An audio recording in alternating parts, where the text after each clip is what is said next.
All right. And we are live. Welcome to the Iron Lords podcast, episode number 87. And it's another glorious Sunday, and we are back at the round table on the Lord's Day. I'm extremely excited about our special guests. And we've got a big XO 2018 panel breakdown, the dominance of PS Now, and the future of Square Enix to discuss. So we're going to get right into it. I want to introduce a Lord who is not only one of the most passionate members in our entire gaming community, but also one of the most detailed reviewers in the game. Although this Lord may differ in opinion with some on specific game topics, his infectious positivity will always win you over in the end. Introducing the creator of the Dreamcastguy YouTube channel and panelist of the Spawncast, the Lord we always count on to tell us if a questionable game actually sucks. Yet at the same time, always reminds us to keep dreaming. Making his return into the realm of the Lords. My man, Lord Dreamcastguy. How you doing, sir? I'm happy to be here. I think this is my third time on, maybe fourth time on, and every time is a blast. Seriously, thank you so much for having me back. Absolutely, man. How you been, man? What you been playing? What's been going on with you? You haven't caught up in a while. So much, man. So many good games, so many bad games. I'm playing this week. I'm playing a bunch of Fallout 76 and Battlefield 5, and both are very different than I thought they were going to be. Interesting. I know those probably reviews are up. They're going to be going up soon. I know you got a lot of things cooking. Yeah. Those should be out Tuesday and Wednesday. I think they're going to be out in the next couple of days. Man, I played a lot of them. Man, yeah. No doubt, the busiest man in show business. Glad to have you back, man. And of course, we have a Lord who is no stranger to the round table. And with the mere mention of his name, you automatically make synonymous with the Xbox brand. This Lord continued meteoric rise has truly been a sight to behold, yet at the same time will always be considered a true friend to the ILP. Introducing the creator and host of the Planet Xbox podcast and member of the Weapon Wheel podcast. By far the best bot in these Xbox streets, and the fearless Lord who is always willing to put his convictions to the test in any live stream or debate. Also making his return into the realm of the Lords, my man, Lord Kidsmoove. How you doing, sir? Ah, man, thank you. What an introduction. See, I thought you were just going to repeat the last intro. Good to be back. Thanks for having me back. What a perfect day, just XO18 just wrapped up, and, I'm already, having a lot of conversations on Twitter here and there. So, yes, it's a good time to be on. So, appreciate the invite. Absolutely. It's been a while. I look, man, you haven't been on in a while. I was like, I gotta have Kid back, man. It's been a minute. So I know the XO emotions are fresh. I'm gonna get some good commentary from you and Dreamcastguy. I am hyped right now, sir. I'm very hyped too. No doubt. And of course, you already know we got the four horsemen of gaming, those usual suspects at the round table. My co-host with the co-most, my brother from another mother, the difficult game conqueror, and the how of the young wolf. My man, Lord Addict, how you doing, sir? Doing pretty good here exclusively to make King mad. That's your purpose? Exclusively. Exclusively. Oh, thank you. You should have said in my title exclusive. Exclusive. So what you been playing, man? You got a chance to do anything? I've been playing a lot of Odyssey. That's pretty much about all. You are not playing Red Dead Redemption 2. No, I low key I didn't drop it, but I kind of dropped it. That's cool. I couldn't get into the Wild Wild Could West you yet. reach out under your bed and grab the bottle of Red Bull and drink it? I just want you to either drink that or whatever you guys doing over there. Drink some Monster or some 5-Hour Energy or take a shot of coffee. Get some espresso. Could you pop it open? Let's get it going. He cooking up, baby. Cooking up. Oh, okay. He's building. It's a slow build. He's opening a teapot. Oh, he a teapot. Oh, you a teapot today. I gotta go through Super Saiyan 1 before I get to Super Saiyan God. Okay? Exactly. I understand. That's right.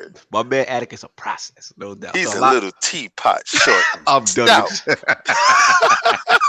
So it's been a lot of Odyssey that you getting back into it. Yeah, I really enjoy Odyssey. I really think it's my game of the year. Wow, a lot of people agree with you though. A lot of people agree. Nah, All he right. gonna get hit with that. He gonna get hit for that. Yeah, just Thank you. kid, just look at him and just roll your eyes like.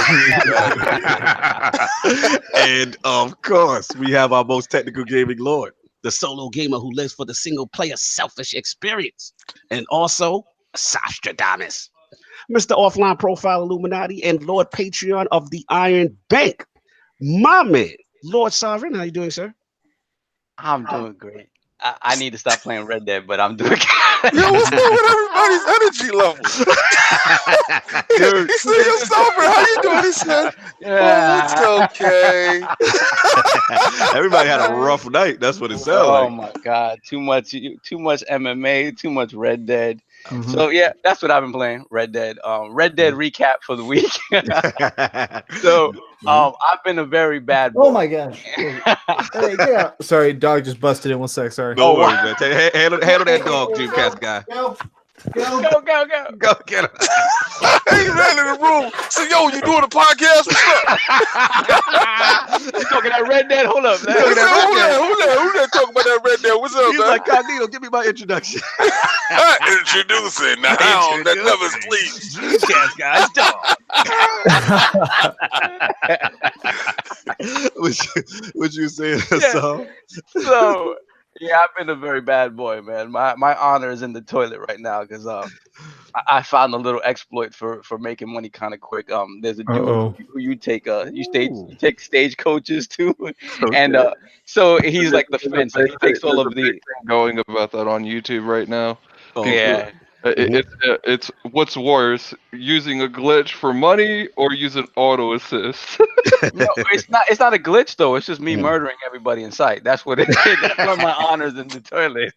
So basically, the fence that you take all of your illicit items to. He also takes stagecoaches, right? So where he's located is like a barn, like in an open plain area. So there's a lot of stagecoaches that go through there. So I just hang out in the area, murdering people, taking their stagecoaches, Oh, and That's evil. taking a nice short trip to deliver them and getting my $40. So wow. building money up that way, right? So that's one thing I've been doing. The And then jokes is real. Oh no, the jokes is real. But the thing is, you got to be careful because the game, once the game realizes what you're doing, it pushes back on you, and it's like, okay, so as soon as you murder somebody, somebody will mysteriously appear around the bend to be a witness, and then you gotta, the whole domino effect. Yep. You gotta kill them or intimidate them or whatever, and then before you know it, you have like 50 people looking after you. So it's funny. The snitches. What else? Yeah, and then the second thing is, I strolled upon this place called Aberdeen Pig Farm, right? And this place, and then a cutscene sort of ensued. And this is one of those side missions in the open world. So as I walk up to the house, the biggest overall wearing Bigfoot cousin Buford looking like Cletus? He's It was Uncle Cletus? It was Uncle Cletus, and he comes and he's like, "Come on in, friend. Yes, Oh, come no. on in." Like, he wanted me. He was so happy to see me. Then a woman comes out that appears to be his wife, and it turns out it's not his wife, it's his sister, but they're very lovey-dovey with each other and with me. Like, they really want me to join them. So I'm like, oh, I think it's going down. Hold up. So they invite me in for dinner, right? And they try to eat you. No, this is the thing. It actually doesn't turn out as I thought. I said, let me watch this play out. I want to see what these crazy people are going to do. So he tells me, oh, go on up and That's get some real statistic stuff you Yeah, just this said. sound like Deliverance. Like, Yeah. Oh, I don't know if anybody else on the panel has gotten. You went on there because you low key wanted to kill these people. So you wanted to see how He this thought went. it was gonna be. Continue with the story go. I wanted to see what they wanted to do and Yes. then kill them. He was down for all the effery about what was gonna go down. So he tells me he's downstairs. He's like, look, she's taking a long time to come down for dinner. Why don't you go up and get her? I'm like, this is your house. Mm. And he's like, no, she likes it when people go up and watch her get dressed. And now, Oh no. So I go upstairs, and me being nosy, before I go see her, I start snooping around the house. And I open up a cabinet, and I see Skull and Bones in the cabinet. I'm like, oh, hold up. They're cannibals, all right? They're going to eat me and this, that, and the other. So I go in and get her, and she's like, oh, I'll be down in a second. I know you like to watch me, this, that, and the other. So I go back down, and she comes down afterwards, and she serves dinner. And I don't know what the hell she served for dinner, right? He said, tastes interesting. I don't know what this is. But so then they offer me a drink, and it's like some absinthe drink. And they're like, keep drinking. And they give you the option to keep drinking or not. So I'm like, you already know. Drinking. I want to see what happens. Where this goes, where your murder goes. So I black out, right? And then when I come to, they just basically robbed me and threw me out in a ditch in the rain with other bodies that they've apparently robbed or whatever. So it wasn't. I thought it was gonna be some freaky S&M stuff. I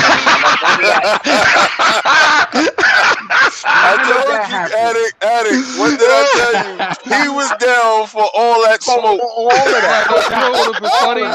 You know, if it's funny if that went a different way and he drunk that and then it just said game over screen, he'd be complaining. Well, that's not Yeah, that's what it should have said. It should have said game over on you. It should have said enter the bushes. That's literally where they threw me, because when I woke up, I'm like, yo, what's going on? And there were just a bunch of skeletons around me. I'm like, oh man, like. So then I woke up, I walked back to the house and proceeded to blow their heads off and rob them. And that was that. That was my Red Dead recap for the week. This is your. We're gonna stop calling it Red Dead with you. We're gonna call it Murder Simulation. Right. It is. Oh man, that's a crazy one. So that's that. What's up? You want me to come back around to? Yeah, we'll come back around. I'll give it back to you on the And of course, we have the Incredible Hulk of this, aka the Excess Gamer. Ooh. The Lord of Combat Sports, who is a man of his convictions, demands nothing less than that premium experience.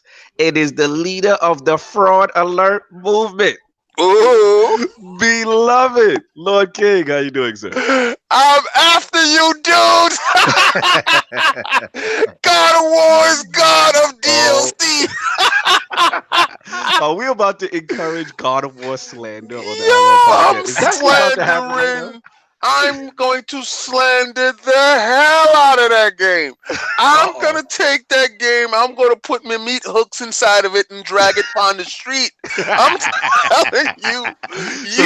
Can we say mini spoiler warning for those who I don't care. Y'all ain't playing it all this time. That's your business. Yo, spoilers. Yo, if you Why didn't is get your King not happy? If you didn't get your little dollars together and rub them nickels together and make magic and get yourself God of War, King is about to blow it up for you. Check this out. You guys in my timeline told me Spider-Man. Oh, first of all, this is what I don't like about you PlayStation dudes and weirdos. Let me tell you something. Let me tell you something. No, this is the truth. Y'all sat here, y'all was running around with God of War, running around with these little flags. Ooh, all right, and then Spider-Man came out and hit. But that's how they was. That's how it was on my timeline. Ooh, and then it's true. I got that game and I was like, ooh. So then Spider-Man came out and y'all was like, ooh, right? Okay. Now, I'm down with that Spider-Man smoke. Okay.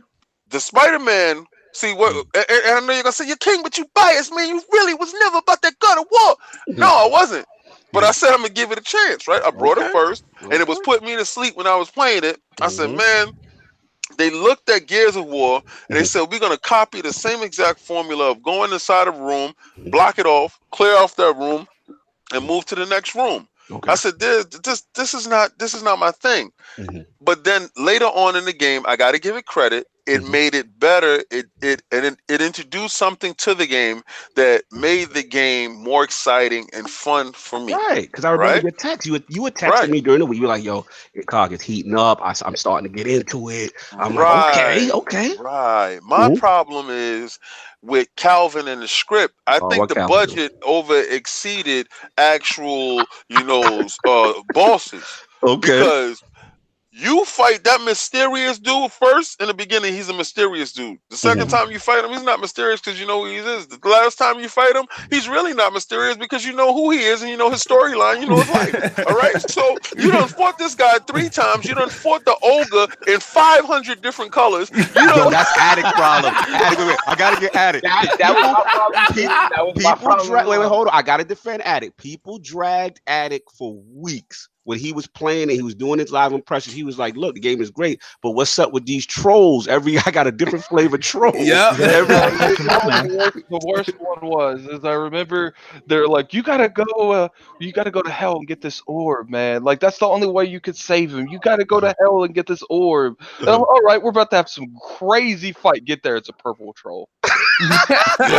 Continue, kid. Continue. So now that I did the troll fest, right? I mean, because I did the 88 troll marathon. Oh. I did it. I knocked it out. Right? Okay. So we found Valkyries in the world. What I don't like about God of War is this, right? There's so much content in that world.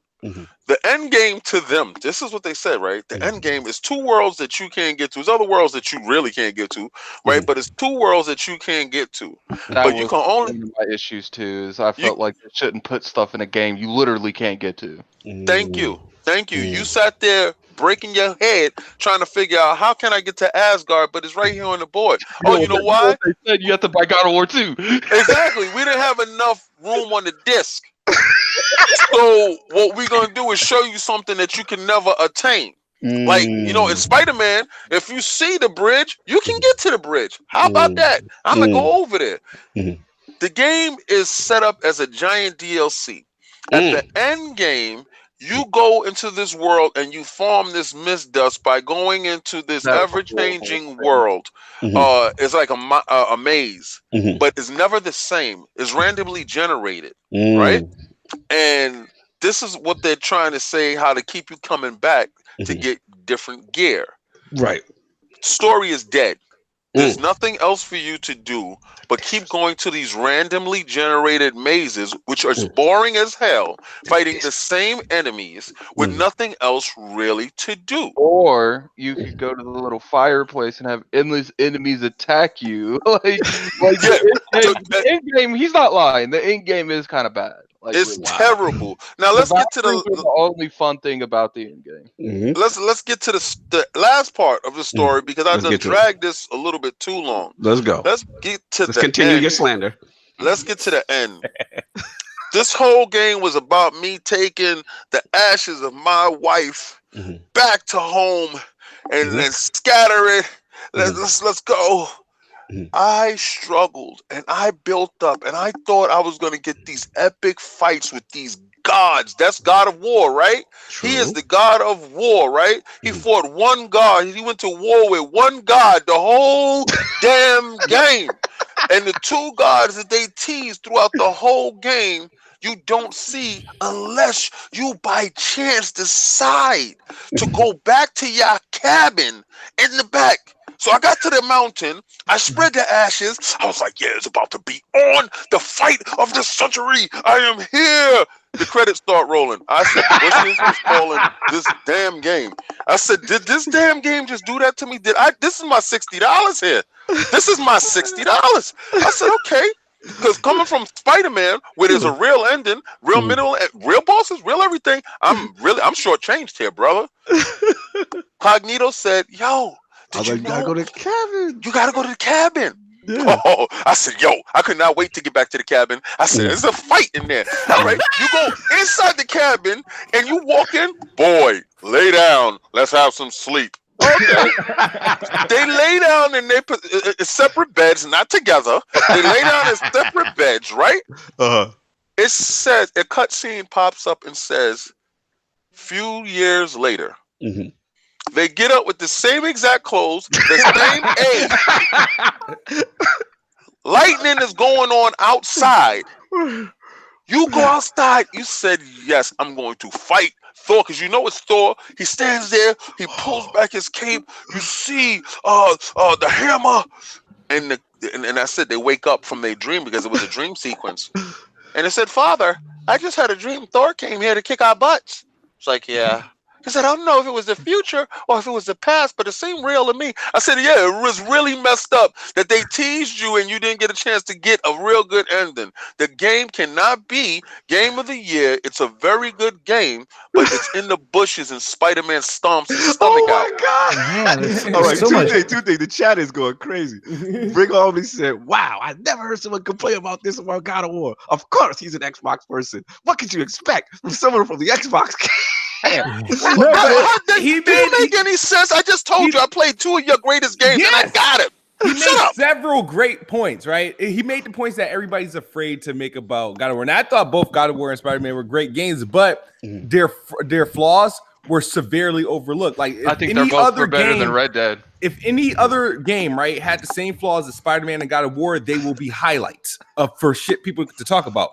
But because it was God of War and Spider-Man, they're PlayStation exclusive, nobody's like, no, it was a padding. Like, well, because of this, because of that, yeah, but it did this. It's like, but he's right, because I remember being in a party chat with Attic, and we're sitting there in a rush, like, all right, who's going to beat this game first? And I'm like, Attic, I was like, you notice these damn boss fights? I don't know if they're meant to be boss fights, but there's a lot of fucking trolls in this game, man. I was like, they don't even mix it up, and then they finally mix it up. Oh, that's when you get the, sorry for the spoiler, you get the blades and shit like that. Yeah. I was like, okay, we already in spoilercast territory. Yeah, I can switch from black. All right, ending. Yeah, I was like, okay, they switch it up. Okay, well, still the fucking troll. But I mean, I enjoyed God of War. Is that it was a game of the year contender for me? But I mean, I feel like there was a lot of great games that came out this year. But yeah, go ahead, Dreamcast guy. I hear you chopping at the bit. This slander. So my thing is, God of War is probably my game of the year, but the thing is, I'm coming from the direction of I hated the other games actually, and I know I'm very alone in that, but I thought that the other games were just so mindless and gnashy. It was just about going in there and ripping people apart so like blindly. I liked that this game was so much slower. My only complaint about the game wasn't even the repetitive bosses. It was that I thought the story was fantastic. I did think that a lot of the fights, though, became very, very rhythmic in nature, and that became boring to me. Like, you really do get you get your 2 main weapons, basically, and you get your couple spells. But once you find a system that works, like, okay, here's the ice spikes that work good for me, that's all you're ever going to use. And I hate games that allow you to be lazy in a fight. I feel like every fight should push you to your limits, They only really challenge you in the Valkyrie fights. Those Valkyrie fights challenge all of your skills. Like Dreamcast guy, let me ask you one question, right? Yeah. Being that Valkyrie you fights are mad easy. Being that you hated all the gods of wars, right? I gotta be hated on. But this God of War. On him? Well, no, I'm just No, saying. he did say he didn't like them. He said he didn't like them. Yeah. I despise the other ones. Yeah, sorry. Yeah, he did. He just did it. He said he hated them. I wasn't all right. My question is, and this is my only gripe with it, right? How could you fight Boulder the whole game? Like, he's the main antagonist the whole game. No God of War before that, during that, or anytime, because they released the other ones after it too.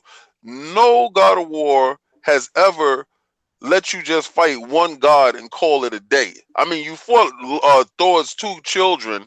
Those are little side bosses, and that was nice. But major, you talking about you opened up with the Kraken.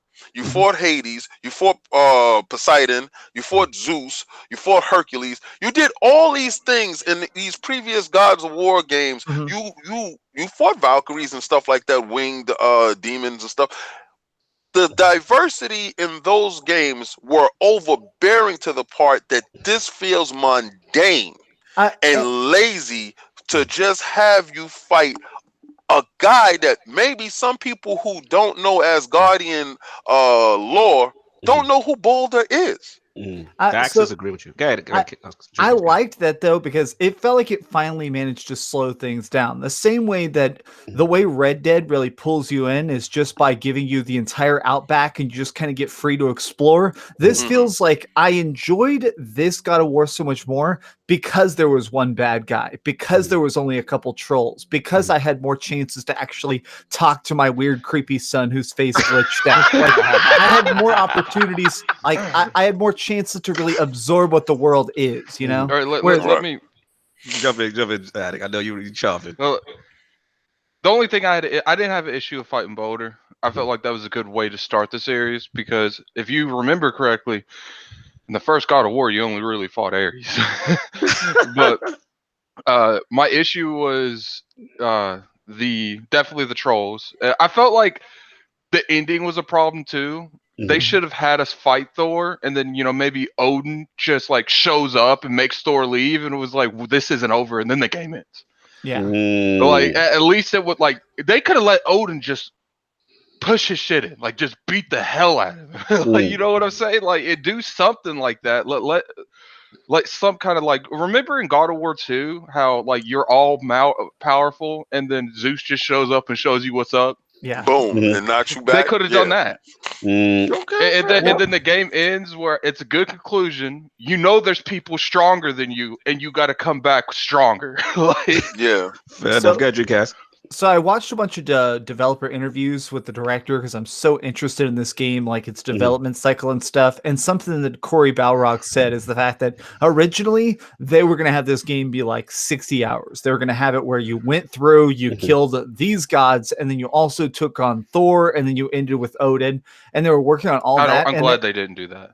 Yeah, and they thought that they were like, okay, honestly, this was just going to blow up the whole universe. Like, we would just put everything into one game. It would take 20 years to make, and it'd be great, but it's also the type of thing of like, it would just cost us $1 billion. So they decided to end it here because it had a good ending to that story of you start out chopping down the tree and burning your wife to a crisp, and then you're taking those crisps to the top of the mountain and pouring out the Pringles. And so that ends that story. And so now it sets it up so now they can have all the freaking games they want leading up to murdering the hell out of Odin.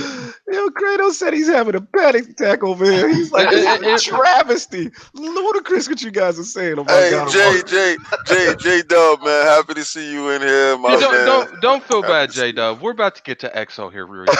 Yo, listen, yo, Jay, you about to have a great day. All right, so you can sit here and think that at least I played God of War, and at least I'm expiring because let me get to what I played this week. All right, let me get off this fraud police stuff. Let me get to what I played this week. I've been playing God of War this week. All right. After I finished it, I posted up where I was at, and somebody said, "You really think you went someplace with your little level 6 gear?" I told him, and I said, "Yo, yeah, I put my chest up against anybody's chest." Yo, he stomped my chest in so deep into the back of my body when he posted that he had level 9 gear. He was level 9. He had some armor called Zeus's something. I said, "Brother," I bowed down. I gave him the knee. I'm going right back into the bushes, and I'm going to get my stuff together until I look like you. Until I look like I'm going to go do my push-ups and lift these weights until I look like you. And to be honest with you, like before we get off the subject, I think one of the biggest things that really like captivated me when it come to this game, it was just the pure nostalgia. Like when I was going and I knew I was about to go get those blades, man, I was like, yo, this is about to get crazy. And then when you actually put them on, and then they're just like, okay. You've had the axe was still my favorite one because it was more diverse. He's like, but we're gonna like do stuff we didn't do when you had the axe. Instead of sending 3 or 4 people, we sending everyone after you because that the blades are more designed to fight multiple enemies at once than the axe was. Yeah. All right, that was the God of War Spoilercast that was up there. that was lit, King. Thank you, sir.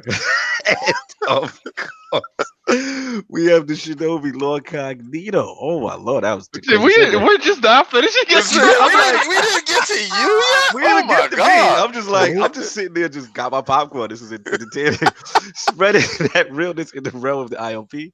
Not telling you what you want to hear, but what you need to hear. Insanely busy week. Have not got a chance to do too much gaming, but I touched the Switch YouTube app. Let me say something real quick on that. Are we really acting like that's the Messiah around here now? Like, go Addict, let him go first. Let him go, Addict, go. Listen, when Grandpa Nintendo makes strides into the 21st century, you have to applaud. You have to. It's like when your grandpa would do something cool. You're like, "Hey, Grandpa, look at you! Look at you with that YouTube app." Like, I was impressed. I was like, "Okay, have mostly full functionality. The only thing I didn't like I don't think the resolution is high at all. I think it's like maybe 900p. I don't know what's going on there, but I was surprised. The connections was pretty smooth. But the only thing is for YouTube Premium guys, I'm a YouTube Premium. So one of the key features of it is to be able to download YouTube videos when you don't have internet access, so you can watch them later. And I thought that'd be perfect for the Switch. And I put in my YouTube Premium account, and there's no functionality for that. So yeah, Grandpa, 2 steps forward, 1 step back. You know how that go. Coming to you next week in an expansion. Expansion. Coming to you 2 years later. Yeah, that's just coming to the Switch Pro. Oh my God! Right. I was gonna give that slander. You're just gonna hear right before it goes exclusive. You know what I expected though? I really expected you to tell the truth about it.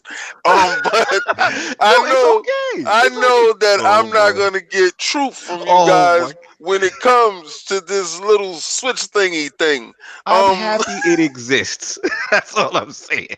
So how's the buffering? How's the buffering? Nah, buffering was lit for me. I mean, Would you have any issues? Or you tried it yet? Because I'm just saying, I'm not watching no YouTube on it. So. Now listen, real talk. Like that's the part. The actual connectivity is the strength. I was expecting Wi-Fi connectivity. Let's see, it'd probably be shaky, it'd be buffering. I was rewinding, fast forwarding. Everything was cool. I didn't have no long buffer periods or anything like that. So I think their whole focus was to get it to work optimally, at the end of the day, and don't care about the resolution, because the resolutions are not high. At the end of the day, I bought my Switch to play, Super Smash Bros. Zelda. I didn't want. I didn't. He I don't said really you got care one, about right? that. You waiting for the next one, and then you got. No, Luigi's Mansion lit. I'm gonna play that too. I'm waiting for a Metroid, and then I can throw it in the bushes. Let's go. Boss Move said there's no buffering at 360p. Shut up, Boss Move. Hey yo, Boss Move. You know that he tried to sit there and say it was 900p. I really didn't want to go at him. I really didn't want to do it. We know it's the Vaseline edition. The screen maxes out at 720, so it ain't no. You never know. You never know. I gotta do the calculation. You Dreamcast guy, you gotta understand the hypocrisy with these two individuals. All right, Steve? Hypocrisy. Listen, because I'm gonna tell you something, Sovereign. You sat there with your technical behind, and you knew Cognito lied, a bold-faced lie of the screen resolution on that Switch, and you did not jump in to correct them until right now. Finish the point, and then I jump in after. Oh, come on, man. Yo, boys. I was being considerate. Oh, man. Right. Anyway, moving along. So that was me this week, but getting that ordered the PC rig. Should be coming in about 2 weeks. Get my Destiny 2 at 60 frames. I'm happy about that. But what's up? Go for that. Dreamcastguy, what did you end up going with your PC? I noticed you had to get another one. I'm not even sure. A fan actually ended up sending me. A fan of mine runs some PC review website, and so they send him all sorts of crazy stuff. And so he ended up sending me a Ryzen. He sent me a bunch of stuff. This is a very top of the line PC, but it's already, I've been using it to render videos, and it's crazy. I have a terrible habit of, I grew up so extremely poor. I have this terrible habit of just using things till they just explode. Like I will play a console until it catches on fire and stuff, which is good because it means I save money. But my old PC was so terrible, and I had no idea. I was basically rendering things on a turd. So Trust now me. having a real PC is amazing. Facts. Trust me, I know the feeling well. I've been doing it for the Shout last 2 out years. to your fans. Do you hear that, family? Do you hear that his extended addicts PC died? Extended family. Could somebody work at a PC shop or own a PC shop and donate something to Addict? No doubt. We working on it, man. We got to get out of all this feet. Nah, that's my man. He's gonna get Absolutely. Anchor is in the building. Dreamcast, you're wrong, flat wrong. Sony has the Spider-Man movie rights, but the Marvel Disney owns the video game rights still since We're not going Activision. into that. Oh Lord, what the hell is this? You bringing fights that nobody talks about? He out here attacking Dreamcast guy for no reason. I'm trying to. So I heard a leaks about 5 years ago about when they were first shopping around the Spider-Man project. And something I heard at the time is that Sony is trying to concrete the rights so they own the digital version of him forever, which will be both movie rights and video game rights, but never have any control over the comics. And so the way it sounds to me is the way it was told to me is that Sony wants Spider-Man going forward to be the official mascot of the PlayStation 4 and PlayStation 5. So if they don't legally own the rights now, I guarantee you in the next year and a half, we're going to see some weird contract show up that's all of a sudden where Spider-Man is a Sony character that exists in the Marvel universe. Okay, fair enough. So, yeah, man, so we're gonna get into this real quick. So now we got into what the Lord's playing, everybody. And obviously, being that Lord Dreamcastguy has already received the royal treatment, please check out ILP number 37, man. Dreamcastguy, you have some amazing video game system history. I re-listened to it. Oh man, the stories were classic. You know what I'm saying? But I recently realized Lord Smooth has not been on since ILP 15. So that was before. Yes, it's been that long, bro. Yep. No, he came on after that. No, but he hasn't. We did a merger show. We did the merger show over there, but he hasn't been in the realm since ILP 15. So quickly, we're gonna do a brief run. Lord Smooth, what got you into gaming? What was your video game system history? Because I never got that from you. Oh shit! Yeah, you're on the spot. My bad. Excuse me. And I gotta say it because you slipped a couple of times. The language. We are the preferred listening podcast for Westchester schools. All right, so could you please? Westchester all right, School District. Thank you. Could you my please? bad. Yes. For the little lords, for the young lords coming up, trying to hear, they idolize you, Smooth. Thank you, sir. Continue. Yeah. So like your first video game systems, like what got you into gaming, Kidsmoove? I would say, oh man, my brain is so sad. It was a NES. Not S and NES. All right, so I officially my first console that I ever had was a Super Nintendo. And that's until some crazy chick kicked a hole in the side of it. But the games I've had, I wasn't the type of person that had like those every game for every system. I kind of had like I had like 2 to 3 games up until like I think PS2 came out, and that's when I got to venture off. But like my mom would give me like the normal stuff. All right, Super Nintendo, here's Super Mario, and here's Donkey Kong. When I was in a situation, there was like a NES around that had Super Mario All-Stars, so and Mike Tyson's Punch Out. So those were the things I like kind of, and that's where actually I got my raging habits from. It was actually Mike Tyson's Punch Out. That's where the rage came from. Mike Tyson Punch Out. Mike Tyson's Punch Out was when I first like ever had a rage moment. My mom was watching me play the game, and she noticed me screaming and throwing the controller and crying, and she was like, you shouldn't play that game anymore because it's making you mad.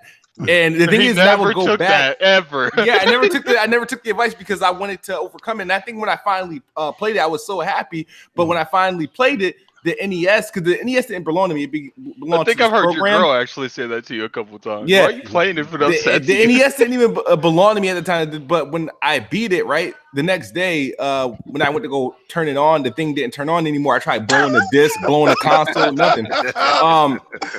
But yeah, no, those were like as far as the early like consoles. Otherwise, it was like when I was able to, because I was always a generation or two behind. Yeah. And I was always a generation or two behind up until literally the PS2. And that's the PS2 and the Nintendo 64 was kind of like consoles I could claim like, hey, I own and I actually bought a game for.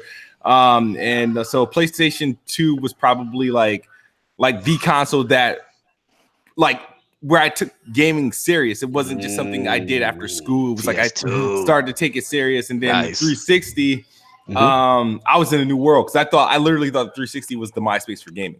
Like for real. That's like at the time when MySpace was hot, Yeah, but that's when MySpace was popping right there. So wait, you missed out on the OG Xbox? Oh yeah. You said I didn't mess with that. Yeah, I remember the OG Xbox. This is because the thing is, I used to make decisions based on who had the best wrestling game, dog.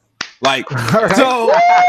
But wait, hold on. If you said that, then you didn't have the N64. No, I had 64 and PlayStation 2. Man, with the WCW. So I went from Nintendo 64, right, to PlayStation 2, and the reason why I wanted a PlayStation 2 because my best friend had a SmackDown. Yeah, and I would go over there, and I used to just sit there and play that thing. Yeah, King used to terrorize us in that game. I really underestimate how much these wrestling games did. Yo, the wrestling games are huge. Like, I never played No Mercy, but man, people be acting like that. Like, bro, like the they were wrestling heroes games back in the day, man. Oh my God, Salva tell you, man, Yeah, those man. games, it would just it brought everybody together. And remember that you got to think about the timing. Wrestling was such at its peak. I had to those bend the times, knee to man. these idiots because let me tell you something. I went over there for the fighting games and to have fun with the fighting games, and they would fold our fun with these wrestling games. Put your name in the hat. Let's do the tournament. Yo, Wrestling and we had tournament. to sit there. It's 10 dudes in the house. We didn't come for this, and they doing some sweaty wrestling. And I said, "Yo, you know what? I gotta bend the knee. I'm gonna enjoy it because they're gonna doing this. They're not stopping. They're doing this. They're doing this, and I gotta be a part of this." So You got your revenge. You got I'm your revenge on us oh. in PS2, the SmackDown series with the goddamn 99 overall Goldberg that nobody could beat. Yo, Oh. I don't want to jump in your joint, Kidsmoove, but they did one thing right for me by that game. I saw a guy that I idolized, and I thought he was like the greatest wrestler because, you know, Cognito had the Ultimate Warrior, and I couldn't take that. That's his dude. But then I was like, because I never saw anybody I really liked until I saw Goldberg. Yeah. And he walked to the ring I'm about to with do that one like 100 right 100 and all. Yo, but I didn't know. Yeah, that's I King's didn't guy. know. That's King's Yo, guy. he came to the ring with police. Yeah. I said, They're yo, not to protect you. They're this? They're not to protect me. They're there to protect you. Yes, I said, yo, who is this guy standing in smoke with this giant, fantastic belt? This dude he's a maniac, and he's standing. He had that face. He's like, ugh. And I said, I said right there. I said, I got my wrestler, and he fell in my lap in that game, and I was so pleased that happened for me. Yes, we were terrorized. Continue, Smooth. I don't need to hear King gloat right now. So, yo, the wrestling games. I feel you. So you used to follow where the best wrestling Yeah. games So were. first, I Dope. feel like during the Nintendo PlayStation 1 generation, Nintendo had the best wrestling games. SmackDown, No Mercy, Revenge. Nothing was touching those. Even though I preferred the WWF versions because I preferred WWF Gotcha, yeah, to yeah. WCW. Like, you know what I mean? Like, Me too. I don't know. I had something like I preferred Undertaker and Kane Facts. compared to Sting. I prefer Stone Cold Facts. Steve Austin to Bill Goldberg. You know I'm what I mean? with you. So, yeah. So those were it, and I would literally sit there in front of I remember a moment I used to have, like, because we used to wrestle in real life too, like with the fake plastic belts, and I would pump in No Mercy or one of them, because one of them played their theme songs longer, and I used to go into the creative character because we would apply theme songs to us when we were coming out, and I used to have Shawn Michaels' HBK song. We did the same thing. Remember that? We were scouring, we would scour the internet for MP3s. Yes. For all of these songs, so we can play them. Yeah, and kid, we used to do King. We did the exact King, same we did thing. the same thing. Like he bought the WCW, what is it, $150, $200 belt. Yeah. And we would do the tournaments, bro. And after, like, whoever won would get to go home with the belt. We used to do that choice, son. Thank God that I got Goldberg because it ain't never leave. Yeah, because the last thing, there it is. Shine that bad boy. Shine that bad boy. That joint fire. That was yo, you still got it, fam. That's crazy. Continue, kid. Oh, man. The thing is, I was from the hood, so the shit was all right, so my best friend at the time, his name was Tyler. He lived like in the suburbs and whatnot, and he used to do the submission move to me like that like I would tap out, right? We got so much trouble because his mom was renovating the basement. Yeah, I used to break the.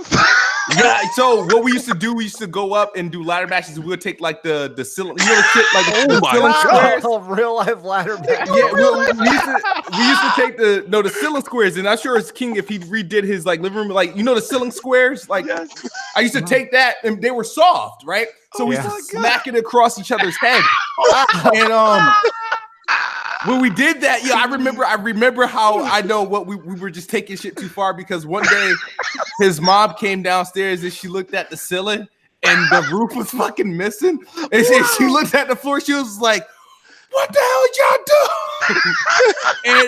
And I remember, and that was the day, I won the championship because I remember I jumped off the pool table with the ceiling tile and I landed on his head, knocked him out, pinned him. And I was able to bring the championship home. But the thing is, he knocked his friend out cold. Yeah, were you guys selling matches or you really knocked him out? Tell me you're selling the we would emphasize a little bit. Like, for example, if I pull something off that I didn't pull off before, it'd be like, all right, this shit hurt he let you get that. Yeah, he's like, I didn't think you would do that. So, she was trying to renovate that house. You're renovating people's souls. And now I'm thinking about it, I was like, yo, there was a reason why all that stuff was available to us when it wasn't. So I went, and when I went home for the belt with the first time and I lived in like the hood, right? Uh-huh. So all my friends that wasn't into that, you did not have that belt stolen from you. The problem was it wasn't stolen technically because they borrowed my friends, it long. Yeah, no, my friends. No. You want to hear something fucked up? What's up? They enabled a 24-hour hardcore match. Mm-hmm. So when I came home, right, I got the belt. I had another friend I went to school with. His name is Terrence. He watched wrestling, so he knew what to do. Mm-hmm. So we're walking together, right? And he sit there and he ambushes me. Slams me on the ground, pins me, take the belt, and he runs off. That feels like those backstage skits. Yeah. So I was like, yo, my friend's gonna come. I'm gonna see my friend Tyler in a week. I got a week to win this belt back. So this is ongoing no matter where you are. Yo, you was the kid they didn't let in the house. Like you was the kid that the parents pointed to and said he's never coming back here again. Yep. Yeah, my mom's with a band Kidsmoove. Like there's no. If Tyler, if you're watching, man, we did like I am sorry, dude. Like, but the thing is, we did but I mean, long story short, I ended up winning the championship back, and I voluntarily lost it so he can have it because I didn't want to be responsible because it was like a $200 belt. You know what I mean? So I was like, you know what? Yeah, it felt good to be champion. But the thing is, it was playing on like the PlayStation 2 and the Nintendo 64 is what inspired us to do that. Because we had the theme songs and shit like that. The theme song. That's what's up. Yo, that is tremendous history, bro.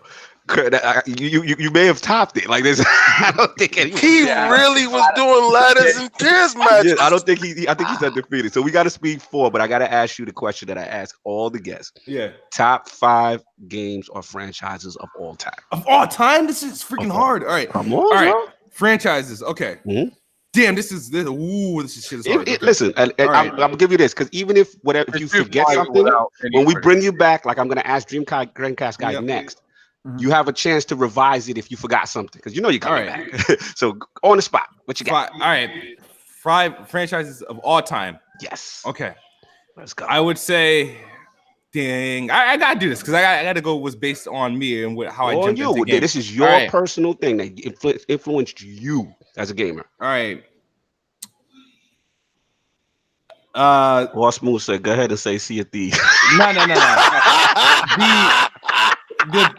The THQ, I think the THQ's a SmackDown series. Woo!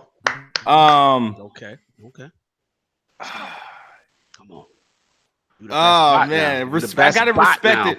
I gotta respect this the Super Mario franchise. Okay. Obviously. Some Nintendo love. That's what's up. The Halo franchise. All right, that's the best spot talking. There we go.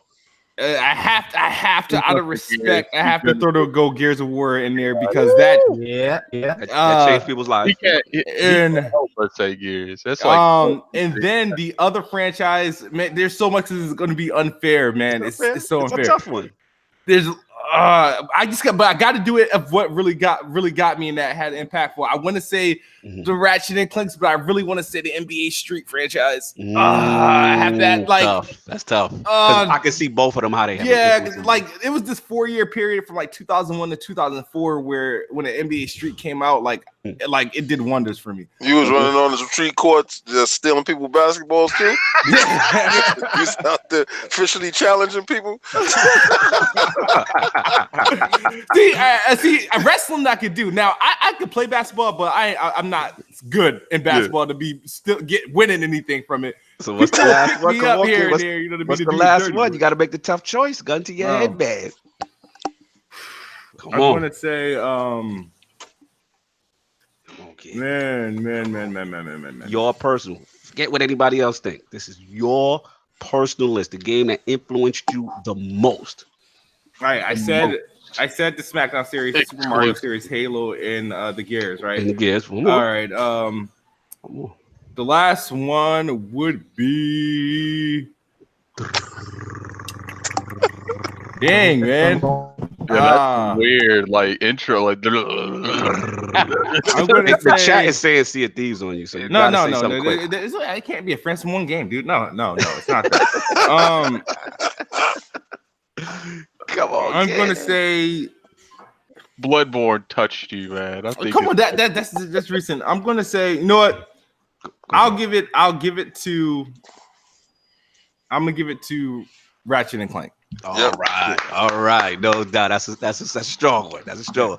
Lord Dreamcastguy, you have gone through the treatment, but I'm giving you a chance if you need to make any revision to your top 5. Now is the chance. You want to put CTs in that, you understand. Lord Dreamcastguy, is he still there? Or is he fighting the dog? What's going on? Oh, we may have lost him. We'll see if we get him back. Anyway, we're going to move on. So, last week's polls results are in, and the people have spoken to the question: when a game of the generation or critically acclaimed title scores a perfect 10 by media outlets, does your view change if minor flaws are found during the gameplay experience? The winner at 45% is the yes, but only if the flaw disrupts or affects the main gameplay experience. Coming in at second at 34% is the no. Minor nitpicks cannot affect the masterpiece. At third place at 15% was any flaws found automatically disqualify a 10. And in last place at 6%, I don't care unless it's fake HDR, small puddles, or the word boy is overused. Shout out to all the lords who participated in last week's poll. Lord Smooth, what do you feel about this, man? About a perfect 10, again, getting a perfect 10. Oh, we lost everybody. Wait, the podcast. Wait, that was for who? That was for, okay, all right. So hold on. Dreamcastguy's back. I see. Looks like he dropped. Dreamcastguy, can you hear me?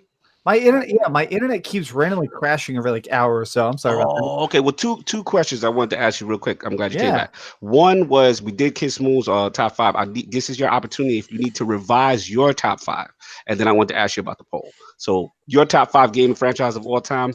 Do we need any revisions? Let me think. I just want to make sure. I'm pretty sure I didn't say Grandia last time. I want to do Grandia. I felt like nobody. The more I go back and play Grandia, you didn't say Grandia so much. Yeah, that's good. That's good. That's one.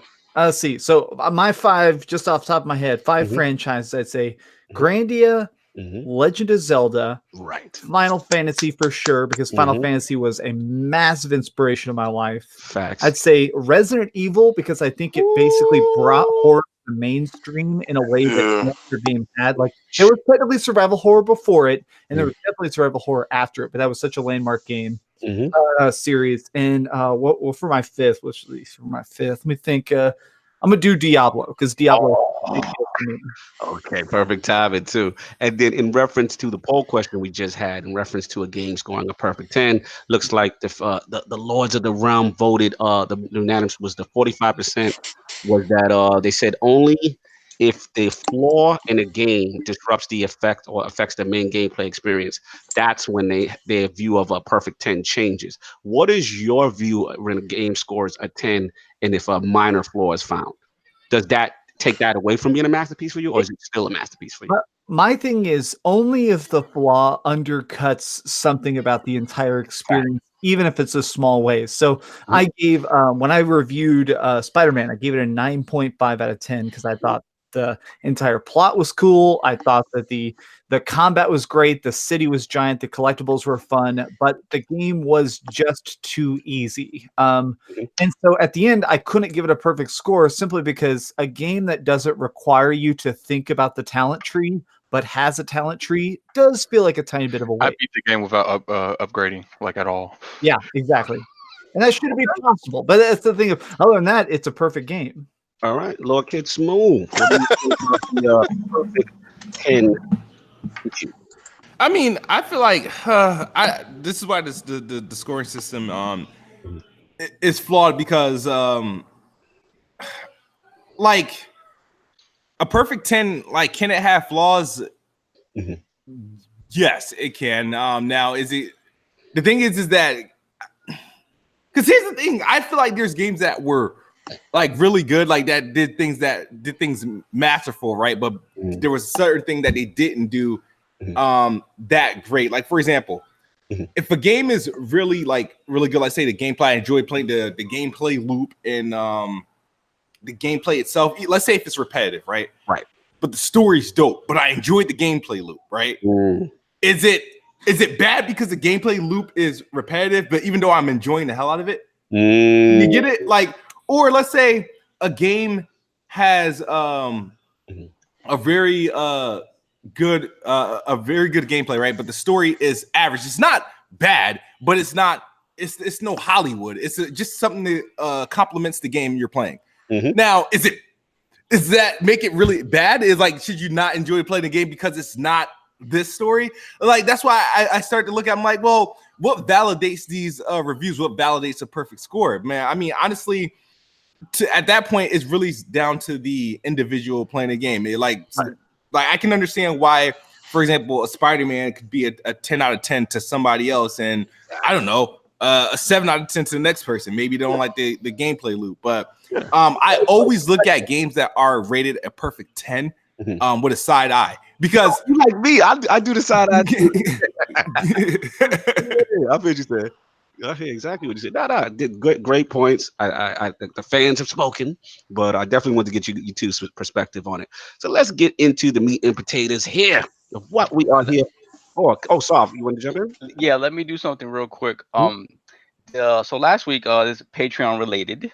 Yeah. So last week, the two lords that won the $10 and the $20 gift card giveaways, both of them graciously decided to re-roll it for the rest of the patrons. So big shout out and thank you to Lord Loaded Pixels and Lord Optimus Code.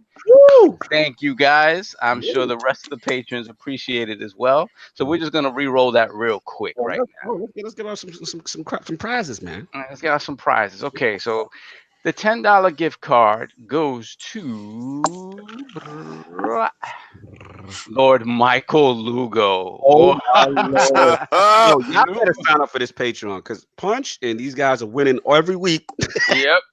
The No, more you know what's sad? Like, so I'll go ahead and announce to Punch what I'm doing too, since you're doing this anyway. Punch out here shining because you're on the Patreon. Wait, I'm sorry, you lost me, Attic. Remind me. I'm giving I'm gonna let our first Patreon take my tier the next month, so you can go. Oh, that's right. Okay, I'll do that right. I'll do that right after I do this $20. Okay. Okay, so $20 now. So the $20 card goes to Jay Funds That early. seems real weird when you do that, B. Like That like sound effects. that I rather Lord Whiskey. Whiskey. I think he hasn't won in ever. Like I can't remember Whiskey winning. Salute Whiskey. That's what's up. Lord Whiskey, salute, man. No. Congrats and thanks again to Optimus Code and Lord Pixels. Thank you so much. Okay, so what Attic was talking about is that as a special thank you to our very first patron, Lord Michael Lugo, aka Monkey Punch. Yes. Addict is gonna give out what his tier is for free for next month. So Lord Lugo, it is on you to pick a game that you want Addict to stream. You can torture him as much as you want.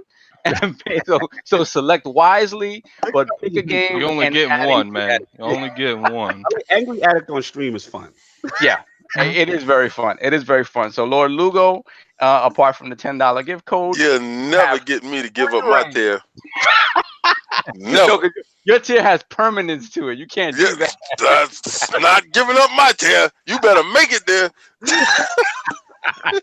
Salute, Lord Lugo, man. Make sure, like I said, you say the game. If you want to put it in the chat now, you want to reach out to Addict and let us know. We'll stream that thing on the ILP channel and get everybody all riled up. But that's dope, Addict. That's what's up. Are we good, Lord of the Iron Bank? Have we got down to the Yes, we are. All business has been taken care of. Oh, just real quick, we Mhm. didn't have any fight talk, but if you are MMA fans, Mhm. watch last night's UFC fight night. The main event between Yair Rodriguez and the Korean Zombie was absolutely off the chain. One Hold on. You know, the suggestions for the Addict. I'm sorry. Dream Daddy. They want Addict to play Barbie Paradise. One to play Dream Daddy. Yeah, that Dream Daddy is hilarious. It is, yeah. I've been playing that some. It's fucking hilarious, man. Oh my God. I low key might want to see Addict. Yeah, I want to see that. Yo, please, somebody get him to play Dream Daddy live. It's on you, Punch. Do the right thing, baby. But yeah, you was lit last night. So yeah, MMA fans definitely check out. I'm sure you probably did anyway. UFC Fight Night 139 last night. Some history made. Donald Cerrone became the all-time winningest fighter in UFC history. That's amazing for a guy who's never won the strap in UFC.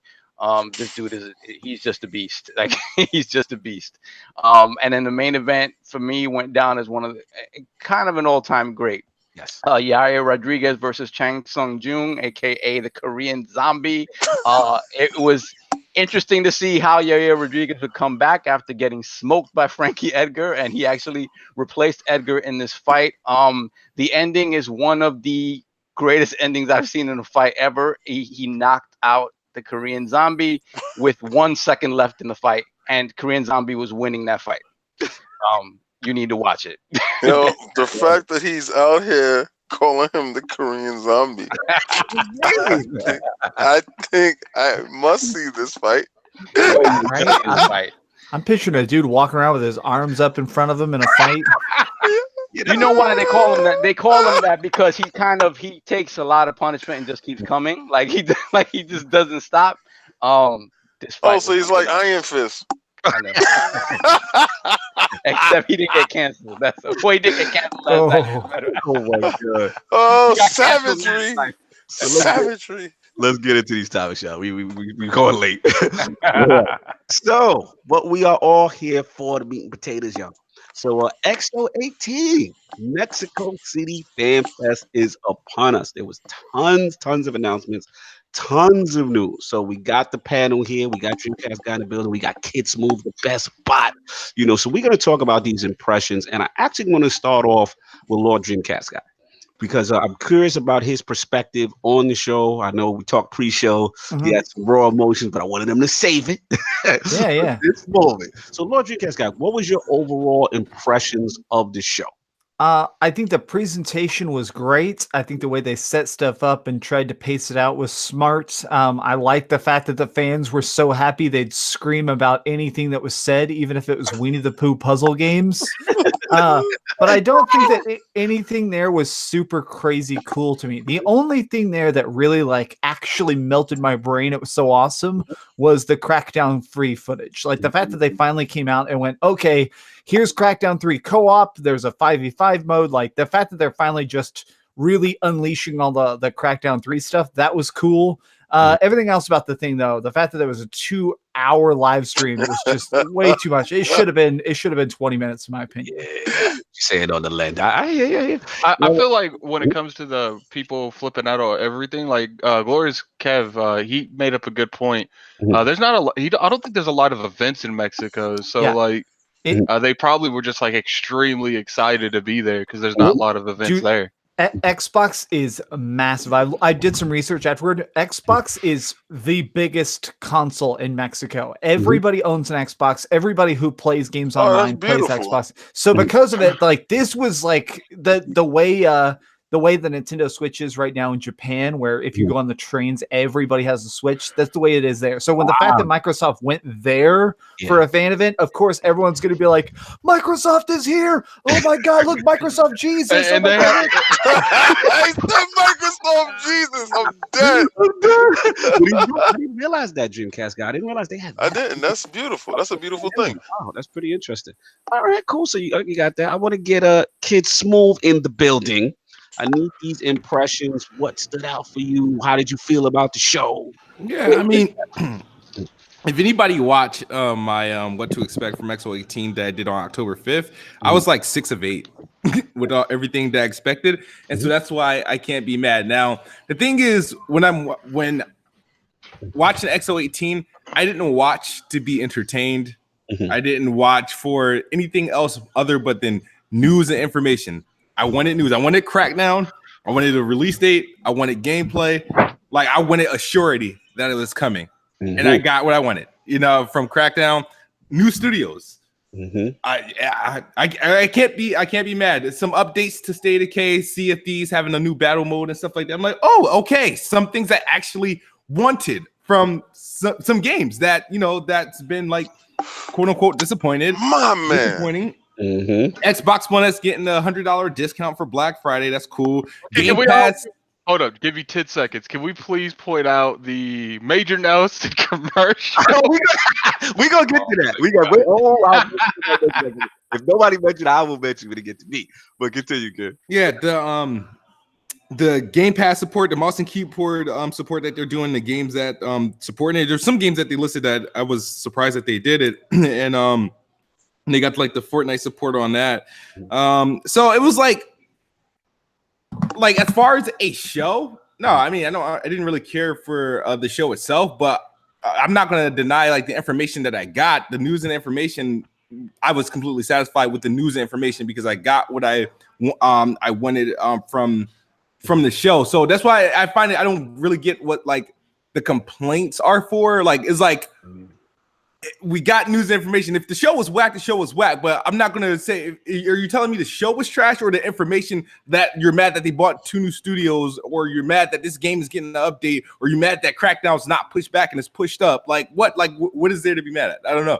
So you don't understand the outcry as far as people being disappointed with the show. Like you feel from an information standpoint, it satisfied you. Yeah, because what are you watching for? If you ain't watching, are you watching to be entertained? Or are you watching for news? What do we watch? E3? All right, so are you not entertained? All right, why? Like, think about it. Why would we go to PAX and shit like that? Why do we go to E3 and think? It's like at the end of the day, sure, E3 gives off a better presentation of things, but at the end of the day, what we really want is we want breaking news and information. And sure, I think is sure this wasn't no E3 level of news and information, but it was. News and information. I don't think that you're too far off with you saying that it wasn't E3 level because I beg to differ when it comes to that per se. You know, was it because Phil Spencer was there? Is that the reason that you? I mean, you can say the Lord Savior Phil Spencer was there. The king of who did that for you. The shout out master of y'all didn't know he's here. And I'm gonna let you know his petty was hanging. So he was out there petty. I'm gonna tell you right now. I'm gonna call this XO petty show because I have the structure of the show. I'm not a fan of. Okay, I am not a fan of it. I'm not a fan of the fake laughter, the fake enthusiasm. I'm not a fan of the fakeness, right? But I understand that they have to do this Mhm. in this fake world Mhm. that they're making up. And I see what they're doing. I don't agree with it. All right. I agree with the information. I agree with the messaging. I agree with them trying to have more interaction with the fans. Now, what y'all are forgetting that they had a fan fest there. Right. All right. So if you ever been part of fan fest, that energy from the crowd, that's severe. That's real. Yeah. Because they're interacting with them throughout this whole time. What you don't see on camera, what you don't get a chance to see, when they do get a chance to talk to these guys, when they do tell them to scream, I don't think that. Yeah, probably right now they're feeding them, letting them play Yeah, stuff. Like, yeah, you, Attic, they weren't. yeah, They I've been to did not. two of them. I've been to They two didn't. fan fests. They didn't tell them to yell out "Sea of Thieves." They started yelling out "Sea of Thieves" because they probably saw it. They're so enthusiastic. They know how to build a crowd. Yeah, All right. There's probably not a lot of people that's actually been to fan fest. Like, Yeah. most of the people on the panel have. Me, Mhm. Lord Cognito, and Lord King David. We've been to. I've been to two. Cognito, you've been to three, right? Mhm. Like, I can assure you, like right now, and King David, you're on your third one, right? Yes. I can assure you, they do not ask you to yell out like weird stuff. Like, they don't No. There's really. no force. There's None no of that. force. There's none of that stuff is That's true. forced. All that stuff was genuine. The Hmm. crowd enthusiasm and stuff was genuine. The principal people that was on stage, a lot of that stuff was contrived and forced. Okay. There's certain people that's in place there that I don't badmouth them because they have a job and they have a job to do and they're doing the job that they're asked to do and they're doing a good job at what they're asked to do. That's fine. All right. Information wise, like Kidsmoove said, it was big. Because for all the people, this is where Petty comes in. Phil made sure that you got a date. Phil made sure that you saw gameplay. And Phil made sure that that game looked better than what you saw before. You can't Right. deny any From- of those things. So basically from a crackdown perspective, yeah. Like Yeah, no, he come put his, on now. okay, yeah. Okay, Everybody was there for And- that crackdown. Yeah, and that's what I was telling Kid. I was like, look, like, was it the greatest show ever? That's debatable. Like, That's I debatable, right? I feel like the inside Xboxes. It was the best inside Xbox. By far.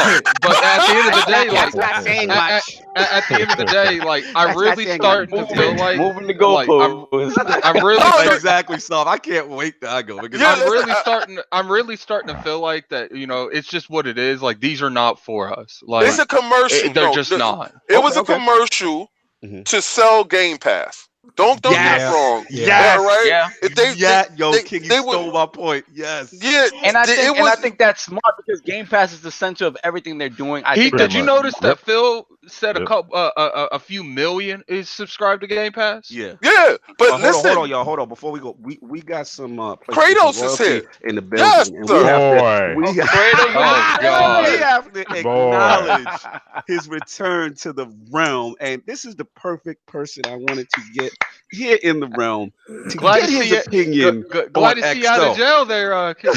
Hey, it's good to be off a lock, off a lockdown. I wanted you to make sure that you made sure you watch my movements without that whole thing was going down. Like I said, I'm friends with everybody. We're a fan of both of you guys. Yeah, I'm just so- sad to see the situation No happen. doubt. Yeah, you know how that is. I don't blame nobody. Mhm. It's just, it was one of those things. It happened, and it is what it is. I'm good. I got my count back. I'm back doing what I do, and I Better just question. keep How'd it you pushing. feel about that multiplayer on Crackdown, boy? Okay. Listen, Okay. let me finish this part. Go ahead. So listen, let me finish this part so this man can take his time and do his thing. Yeah, All right. Finish Now, up, King. this is the petty part. Okay, they know that Sony is outselling them with PlayStation now. Mm-hmm. Okay, We'll get so into it. what they did was they said, "How the hell can we undercut these dudes? Yes. $1, Mm. 100 games, $1," and they kept beating this in your head Mhm. for the whole 2 hours that you watched. Mhm. All right. So if you have an Xbox and you didn't get a chance to see the show, if you do see the show, you're gonna get beat in the head for 2 hours to let you know that Game Pass is $1 for the first time you try it. So they're trying to get everybody who has a live or who has a silver to see this and to say, what, $1? And join. All right. So they're pushing that. That PUBG. They had PUBG in beta. They had PUBG in the pre crap that I wasn't about, but I brought it and I played it and I support the game. The game came out on full release. Now the game is going to be released on PlayStation for full retail price. Right? Next month. They said, guess what? We're gonna take I agree. Your take win that away from you. Yep. And we're gonna make it feel like feces in your sock. In Game Pass for the free, and if you sign up right now, you're gonna get PUBG for $1. Yeah, I was strong. Right over I there. was strong. But I think it's too little, too late. Addict did not say that though. Wait, what do you mean? Wait, time out. What do you mean? It's too little, too late. Solve. Get him solved. Okay, no. They're not selling if they had done it before. If they had done it before, blackout wouldn't be a factor. No, but it's not like blackout though. Yo, this is not to diminish the PlayStation version, dude. It's not about this. Is petty. This is petty. General. No, nobody cares about PUBG. Nobody cares about that. Like, yo, do you really understand that absolutely not a soul cares about that game? If you did, you played it before. You don't care about it now. But what it is that win. Because that's a big win for that game to be over there. Because these dudes was running around touting it. You don't remember that was that game of the show. That was their big golden goose. That was their prize. Yeah. It sold 9 million. So it's going to PlayStation now, and these PlayStation dudes is going to run around with a flag. They'll say, "Not on my watch." It's not happening. Hey, you already know. You already know once that game become the PlayStation, that's gonna be my game of the year. I'ma rub it in.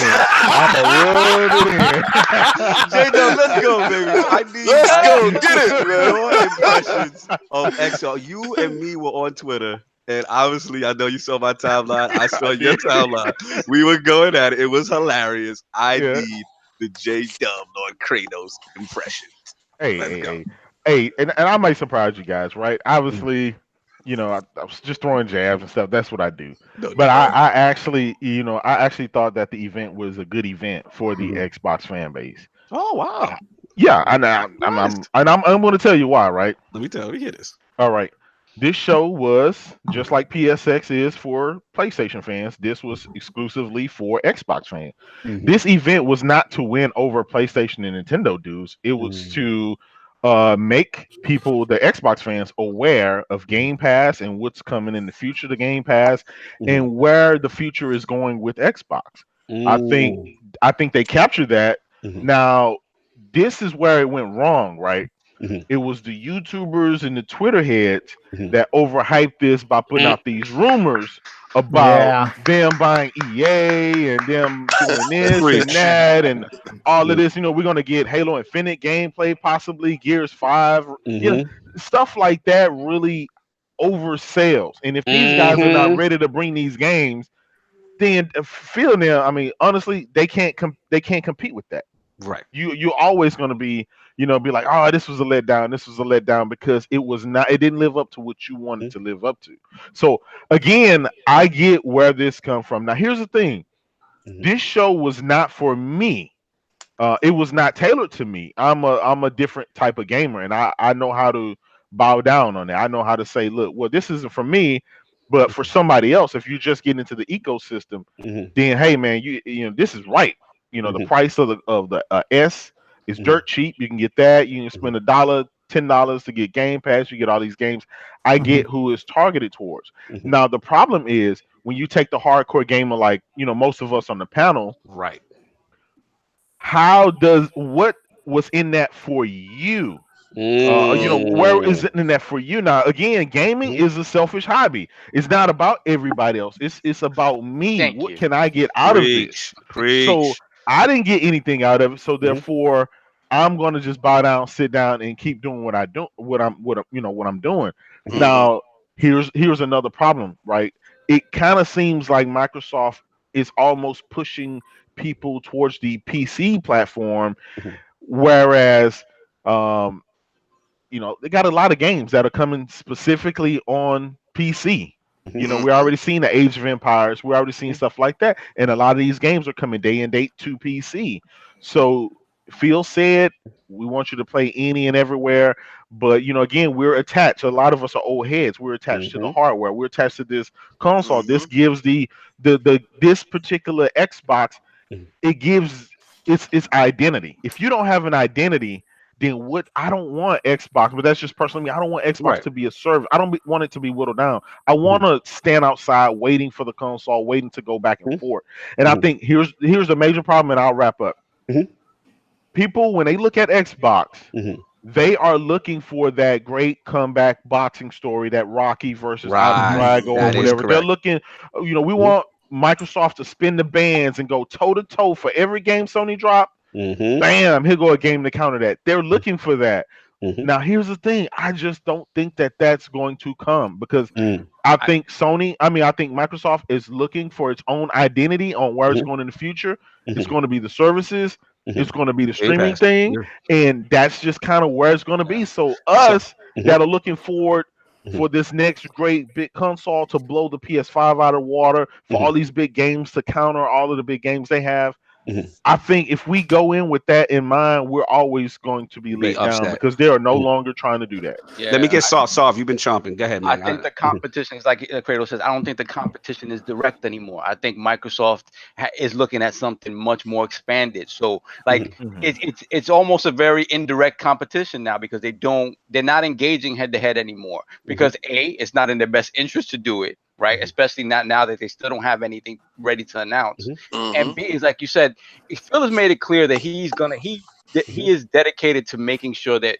Xbox is always going to be there as a platform and as a box. You'll have it in your house and it will be a powerful box. But again, he has to walk that line, right? Like the narrative has to be general because he has to push the services and push the fact that you're going to be playing the stuff on your phone, on Yep. whatever else, on your computer. So he can't focus it solely on Xbox anymore. Even if he does it, if he funnels it through the Xbox name, Yeah. it's not that direct competition anymore. It's Well, not you can't please everybody. That's the problem, No. right?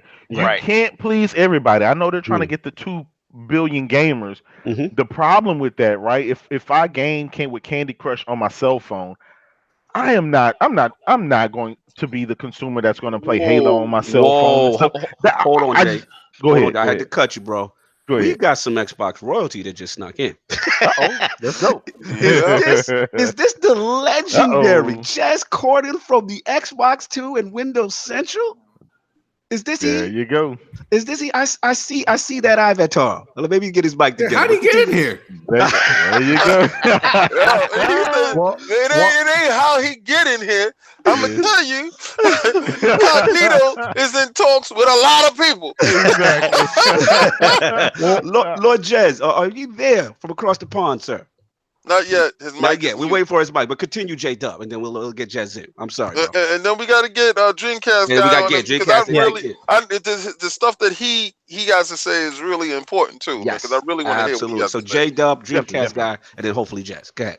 Definitely. No, I was just saying that the people like my wife that play Candy Crush and all these mobile games, she will never play a Halo or Gears or Forza or any of those Xbox games on her cell phone, on her iPad. Hey, Jez. She is just Hey, not Jez. that. So we got Jez in. Yeah, Jez, mic check. Are you there, sir? I have some audio problems. No, we hear you. We hear you. Can you hear He's us? good now. Hey, what's going on, Jez? Yeah, but I was just saying that people like her, even though she's to me she's not a gamer, but Microsoft is counting her as a gamer. I couldn't, if I tried, get her to sit down to play Xbox with me or PlayStation. She just won't do Yeah, it. but see, that's the whole beauty of this gaming thing is because she is a gamer. You know, she just happens to game on her thing of choice. If it's her cell phone, her tablet, because my girl sister, she games on her tablet and she plays puzzle games, and I can't take that from her, and I can't take how she games. We're a diverse group. We're very diverse. Like you may like role playing games. You're right. Yeah, we can hear you. Okay. And this guy might like shooters, like and we're so diverse. So yeah, we all gamers, and I understand There was like 15 million people playing Farmville in 2012. You see, so I understand exactly what everybody is saying, and I know that. See, I'm at odds with that. What you say, Kratos. That's why I believe that it's two different systems is coming. Like they're gonna have that system that we want, that we need, that to go in the store and to purchase and put it in the house, and then they're gonna have that service for those other people that need to game that way. And I feel what you're saying. Like they're not directly competing with one entity. They're scattershotting, and in this scattershot, it may come off wrong. Right. All right. Sometimes you miss though. Let's get Dreamcast guy. Let's get Dreamcast guy. No, I hear you. And then Lord Jez. I just want to say this as vaguely as possible, so I don't give away anybody like who has told me some stuff. But I will say that Xbox is at this point really preparing for the next generation. The Xbox 2, they're buying studios, they're preparing groundwork. They want to have a streaming console and a standard console. And their plan here is to see a very weakened PlayStation 5, because the next generation is not just going to be the Nintendo Switch or maybe the Switch Pro. It's not just going to be the PlayStation 5, and it's not going to be the Xbox 2. There's going to be another game console on the market as well. And I think they're hoping that weakens Sony enough that they can come in and just drop a bunch of games in like 2020 and take over. Fair enough. Lord Jez, Xbox royalty, can you hear me, sir? Oh, there he is. There he is. Now, it's been a very spirited discussion here, Lord Jez. And we're talking about the Xbox, obviously the XO18 impression. So I wanted to get your feel on the show. Where you at with it as a whole? We need the floor is yours. Well, let's go. Because I already knew everything before. I couldn't say anything, obviously. But, of course. So. It's if anyone listens to me and mine Rand, absolutely. You'll notice last week we sort of tried to tone down our expectations. I think it's important to note that they called it an inside Xbox show. It wasn't like its own thing. They didn't want it to be, its own thing on the level of E3 and stuff like that. It was sort of like XO's going to be this like traveling fan fest sort of thing. They travel around the world, let people get hands-on time with upcoming games, like people in Mexico right now playing the latest, same build, the Crackdown that I played. Yeah, I'm jealous. I'm jealous too.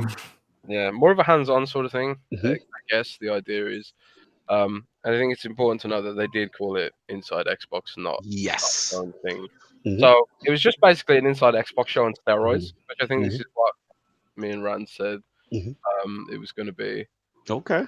So you as a whole, not to cut you, but you as a whole, because you've come in, you've kind of already knew, and you've come in with the expectation that this is an Inside Xbox as opposed to kind of like an E3. Can you at least understand some fans being upset, their dissatisfaction with the fact that some people feel like it was really hyped almost like an E3 level, and that maybe the pacing and certain things were just not there for them? Because that's a lot of things I'm seeing also on Twitter.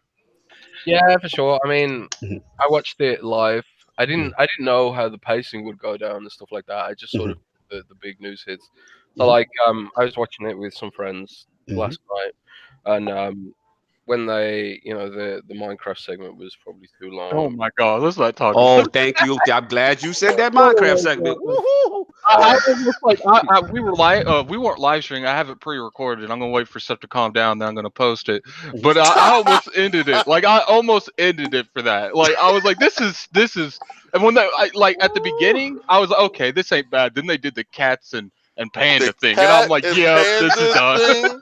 That was come on. I mean, but like, it's like. To be fair, to be fair, you got to realize now, like I said before, it's not for us. It's not for us. We are in the minority now, right? The majority are the people that play Minecraft and all these other games that we're looking for the meat and potatoes on the plate. We're looking for the Gears, the Halo, all the next gen big blockbuster stuff. that stuff is years away, Can I right? jump in because I'm chopping right now, man. I hear Hey, let y'all. me just ask Jess something real quick. Go for it. Like, I don't know if he can comment on this. You play Crackdown 3, you played that version. I noticed the one thing that I wasn't really feeling about it. Like, there was some hardcore aim assist going on there. Like, it was worse than Lock on. Rock Stars. Like, like Damn. from the standpoint, like, are you aware if that's available to be took off, or was that for purely a presentation standpoint? No. That is core to the gameplay mechanics. Oh gosh. Yeah. Oh. The I way it don't. works is Mm. you. The first thing you should stop thinking about with Crackdown is that it's a shooter. It ain't a Okay. shooter. Yep. Oh. It's a sort of arena PvP game. Mhm. I started playing it like I was playing a hunter in World of Warcraft or something because World of Mhm. Warcraft. Is it fun? Is it really fun though? Well, Oh no. You heard that sigh? you have I'm to just read joking. my preview, right? But Okay. for background, Mhm. the cloud tech that powers Crackdown 3 has been the night the reason this has taken so long to get out is because of this cloud powered tech. It threw up all sorts of complications and Mhm. limitations that Microsoft and their partners didn't anticipate. Right. So really, they haven't had anywhere near as long as people think to actually put the gameplay on top of the cloud destruction, Mhm. because the cloud destruction had to be in a position where it was a consumer ready product. Yes. They're there now, but it's running out of time and stuff like Mm. that. So Mhm. what I played was they emphasized very, very much that it was unfinished, Right. that the gameplay on top was unfinished, the Right. UI was unfinished.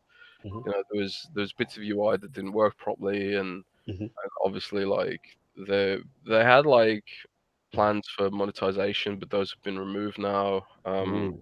A few months ago, like there's not going to be loot crates or anything like that in it. Well, thank Okay. God. Yeah. Thank God. The Dreamcast guy's happy. Yeah, I think Mhm. that what they're exploring. Guy, right? Yeah, Mhm. I think one of the reasons that they've shown it off now is to gather some sort of feedback from Mhm. outside of their tester pool or whatever. Right. But it was fun. Mhm. Like jumping around, blowing up buildings and stuff. That bit was fun, but Mhm. I sort of I sort of felt like I mastered the game. Like I wrote in my preview, I felt like I mastered the game by the third match, Gotcha. and Mm. it felt like there's not much more to this because like Mhm. the way it works is when someone's locked onto you, you see like a red line, and Yes. that means that they're locked on and they've Mhm. got line of sight. If it's Right. a grey line, that means they're locked on and they don't have line of sight. So Mhm. the idea is to, if you're locked on, Debris or anything between you and them. yeah, the idea is to put a building between you and the enemy. So like Mm. punch through a building to get away Mhm. from them, and then you plan your plan of attack, or you use a jump pad to like spin across the map and stuff like that. So Mhm. like it's more about your movement, your knowledge of the map, and like using the map to your advantage and stuff more than the shooting. And Okay, Got you. Hey, when you okay, go ahead, continue. Continue. when you played, I just have one more small question. Was the diameter around the AOE around was it a big, or could you like lock on the other side of the map if you wanted to? now you have to, like, you can always see the enemies, like you can always see where they are because the maps are very, very vertical. I feel like Yes. it'd be disorienting if you couldn't, if you like you were being shot from above or something and you couldn't find where they are. I feel like it'd be frustrating. So Mhm. you can always see where the enemies are, but you Mhm. can only lock onto them if you've got line of sight. Mhm. So Okay, so you have what to have line of onto sight to them, be able to lock onto them. So yeah. let me ask you this, because you're mentioning line of sight, you're mentioning verticality, and you actually mentioned some things, some concerns I had, because I know visually it looked good. I felt it made a strong statement that cloud tech is working and that the game actually looks functional. But my concern was kind of what you're alluding to, which is the hardcore gameplay loop, right? Like, if we're talking like this auto lock on thing, is it kind of like a rocket launcher where you have to kind of sync someone up, kind of aim at them for a bunch of seconds and then lock on, and it's that kind of a deal? Like, how, explain a little bit more on that lock on. It's more like, I suppose it is more like GTA style. You just press the trigger and you snap to them, Okay. and then you as long as you're holding that trigger down, you're still locked onto them. even if they slip behind a building or they're running across a walkway.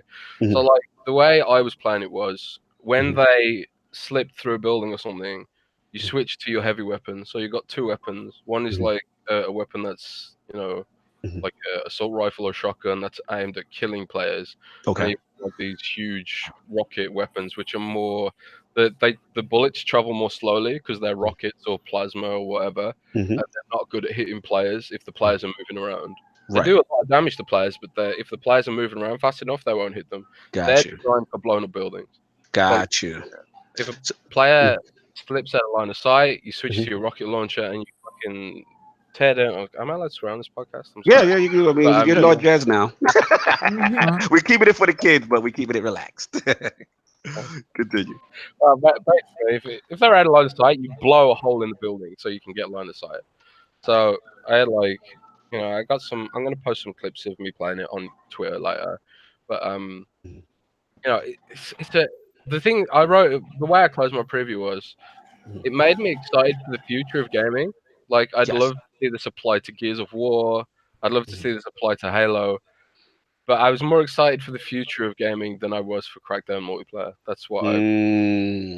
Yeah, I think Fair it sounds enough. worrisome to me. Like, I mean, anytime you have a PvP mode and you're telling me that it's not a free aim mode and you're locking on, Mhm. that's, I mean, that's I what mean- you can't, you limit the gameplay options there. And then, like you said, Jez, like now you're worried about like, destructive weapons as opposed to weapons that you use against other players and stuff like that. Like that just seems weird to me. And like I think the tech is the most impressive stuff in all of this. And seeing it applied to an actual shooter like a Halo or a Gears, that to me does seem more interesting because this. Do you think that with enough criticism, do you think that might make lobbies that doesn't have aim lock on? I think that's probably something they'd explore. I mean, I don't see why not. I mean, Yeah, because I feel like that give people a good middle ground. Maybe like ranked matches that don't have it. I Right. think it's you move around. Or just the ability to toggle it off, like Right. Yeah, But the But whole you emphasis can't of do it, that though, because if some people have it and some people don't, it's Yeah. gonna be real bad. They tried that for a short time at GTA Online, and the lock-on players were just getting all the kills. Let me ask Jez this, Lord Jez. One portion that interests me specifically was the 4-player cooperative story element. Was that available to demo or test? No, this is insane because they said in their literature that it was 4-player co-op, but they've told me that it was 2-player co-op. Yeah, I heard 2-player co-op after. Like Okay. it started off with 4-player co-op, and then it just at some point in time it switched. Yeah, I do just remember 4 at one 2-player, time. yeah, 2-player co-op, and that has been I the want to narrative. point out it though was that 4-player co-op the last time it was at not this At E3. E3. I wanna point previous out- E3 because Yes. when they showed it this time it looked better, but maybe they reduced the player count. Reduced so the it could player look count. better. Yeah, Yeah, well, it looked that's better. I want- understandable. I want to point out though that the images, I don't know if it's like old marketing stuff they're sharing, Mhm. but it still has 4 people on the cover. Mhm. Like maybe that that's Listen, just the game is gonna miscommunication. come. It's getting ready to get here. Well, I mean, at the end of the well, day, I think 2's Mhm. fine, but it it's not. looked better. Right. 2's know- not like having not 4 is not going to be like, yeah, I'm not messing with Crackdown. Like Well, 2 you know seems what? fine. A lot of mouths was shut with that full destructibility. I don't Oh, it care if looked it was good. looking, Like, it was I- cubes or whatever they were Yes. saying because I heard that. Mhm. It's like cubes. but It's like I was saying- Good, JayDub. to be fair, right? We saw this game 4 or 5 years ago, Yes. and with the power of the tech and stuff like that, if this game was supposed to be a much larger game on a much bigger scale, it was. and now it seems, and I'm assuming, right? I don't know. I'm assuming there was problems in the background. They had to do something. They probably scrapped what they were working with and built the game that we're going to get. And it's I feel Jay. like it just may not. Now I haven't played it yet, but I feel Mhm. like it may not live up to people's expectation for a game that had been hyped for so many years. It's gonna, it's. But We've had games like that before. Look at what was the PlayStation game that took like 20 years. Last Guardian. Yeah, the Last Guardian. You're right. This feels like it's going to be Xbox's Final Fantasy 15. It's not going to be bad, but it's going to be the people who followed it the closest are going to be heavily let down. But everybody gotta- followed this game. But it was on it was on 5 years straight. It was on the list of the greatest lineup in history. We want to see that game Listen, finally this come out. game. Listen, they have to cater to the least common denominator, which is the regular Xbox. That is true. All right. That is true, So you're gonna ask for destructibility. I mean, if it was on the X, I'm pretty sure that everybody's X would look like that first time that they showed it, with each bullet hole going in the wall. I'm pretty sure that it would look fantastic. But that guy that is running around with that smegular Xbox is screwing it up for everybody. Listen, and you know what? Are you console shaming? Yes, you know what? Yes, I am. Yes, I am. Somebody still got their connect. You know something? Yeah, I am, because when I play Destiny, I know I'm loaded into the world way before a lot of other people, and I gotta wait for the guy with the smegular Xbox. So I get it. You know, Xbox simple. Is that your yeah, but they have to. That guy he has to wait for is me. Yeah, exactly. But we gotta cater to addict. You understand? We can't leave addict behind. There's no addict left behind. Don't leave addict behind. I got a question for Jez. Kid. It feels good to be in a podcast with Jez. That's what I'm saying. Yo, salute the Lord Jez coming through, man. That's fun. Jez, I got a question for you. And I've been meaning to ask this in like a Xbox 2 chat. Where do you see the Xbox One X in the next like 2 to 3 years? Obsolete. The Xbox One X. Oh man. Yeah, obsolete. It makes sense. Yeah, that makes sense. But he said that with the most confidence, obsolete. Because I'm just struggling, because when they show, I feel like you're hurt a little bit, kid. I am a little bit. I am. All right, because with the whole, because you know how they did the whole cloud thing, and their servers is built up of a bunch of like Xbox One S's, like I guess I'm like lost of like what happens, like is so you're saying the X is, so the next generation Xbox is going to replace the X, and it's going to be that and whatever the cloud thing. So the S is probably going to die off first, and then the X is, you probably say, got like another year or two. No, Smooth. Your iPhone is going to make that obsolete. The iPad is going to make that obsolete. Remember, all these billions of mobile devices is going to make the X obsolete. I mean, the iPad Pro 2 is stronger than the S. Yeah. About pure numbers, mobile. I'm podcasting on it right now. I mean, mobile is such a bigger business than console. It's not even funny. The reason Tencent is so much bigger than all of Xbox and PlayStation combined is because of mobile. And I think that's the thing that people forget about when, you know, stuff like the Diablo stuff happens, is like they tend to forget that, like, even when it comes to the console market, the mobile market's like triple what the console market is. The console market is nothing. It's nothing. Yes. You know, that's why Microsoft's pushing so hard into Project xCloud. They've got like bigger aspirations. They want a piece of that mobile pie. And that's why you got Blizzard pushing towards mobile and stuff like that. Let me ask you this, Lord Jez, because you mentioned another point in reference to your overall Crackdown thing, which was that you actually took from it that, yeah, even though maybe the game itself was okay, not terrible, but okay, like you felt that this was almost a springboard for the future, and you're actually excited from the outlook of the future. Yeah, I'll give you a quote. I mean, this is literally what the Microsoft's, what Xbox's head engineer told me, is that 90% of the work they've done in the last few years was poured into the cloud tech. So like the last 10% of the time they've spent working on Crackdown has been actually making the game. So basically, I was like, well, in that case, does that mean that you have a basis where you can package you can package Havoc in the cloud, and you know, that's a big deal. That's a big deal. Well, can I ask this question real quick? Go for it. This to Jez and you guys.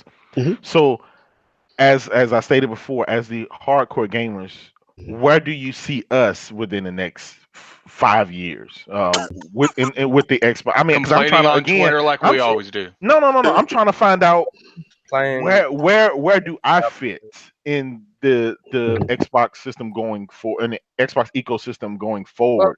I get the mobile thing, I get all of that, but just for the simple guy, just for the old fashioned guy, where do we fit in? You have to listen, right? Every time they talk about xCloud, every single time they always mention that more Xbox hardware is on the way. they always in the Project Option. video. Yeah, in the xCloud video, they actually say a paraphrase. They say something like, "The premium experience will always be on the console," and Mhm. the fact that the server blades that are powering xCloud run on the Xbox One S should tell you about the kind of quality you're going to get over the cloud. It's going to be it's going to max out at 900 1080p. It's designed for bit rate and speed. It's not designed for high fidelity gameplay. Mhm. High fidelity gameplay, you have to buy the Xbox One X2 or S2 or whatever they're going to call it, and PlayStation 5 and stuff like that. And it'll be the same for Sony.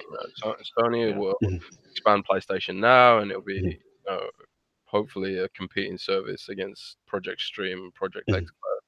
But the premium experience will always be on that box, and the whole point of this is to, it gives developers like Rockstar and it gives developers like CD Projekt Red additional revenue source, so they can start pushing towards 8K games with 120 FPS, and it just grows the industry.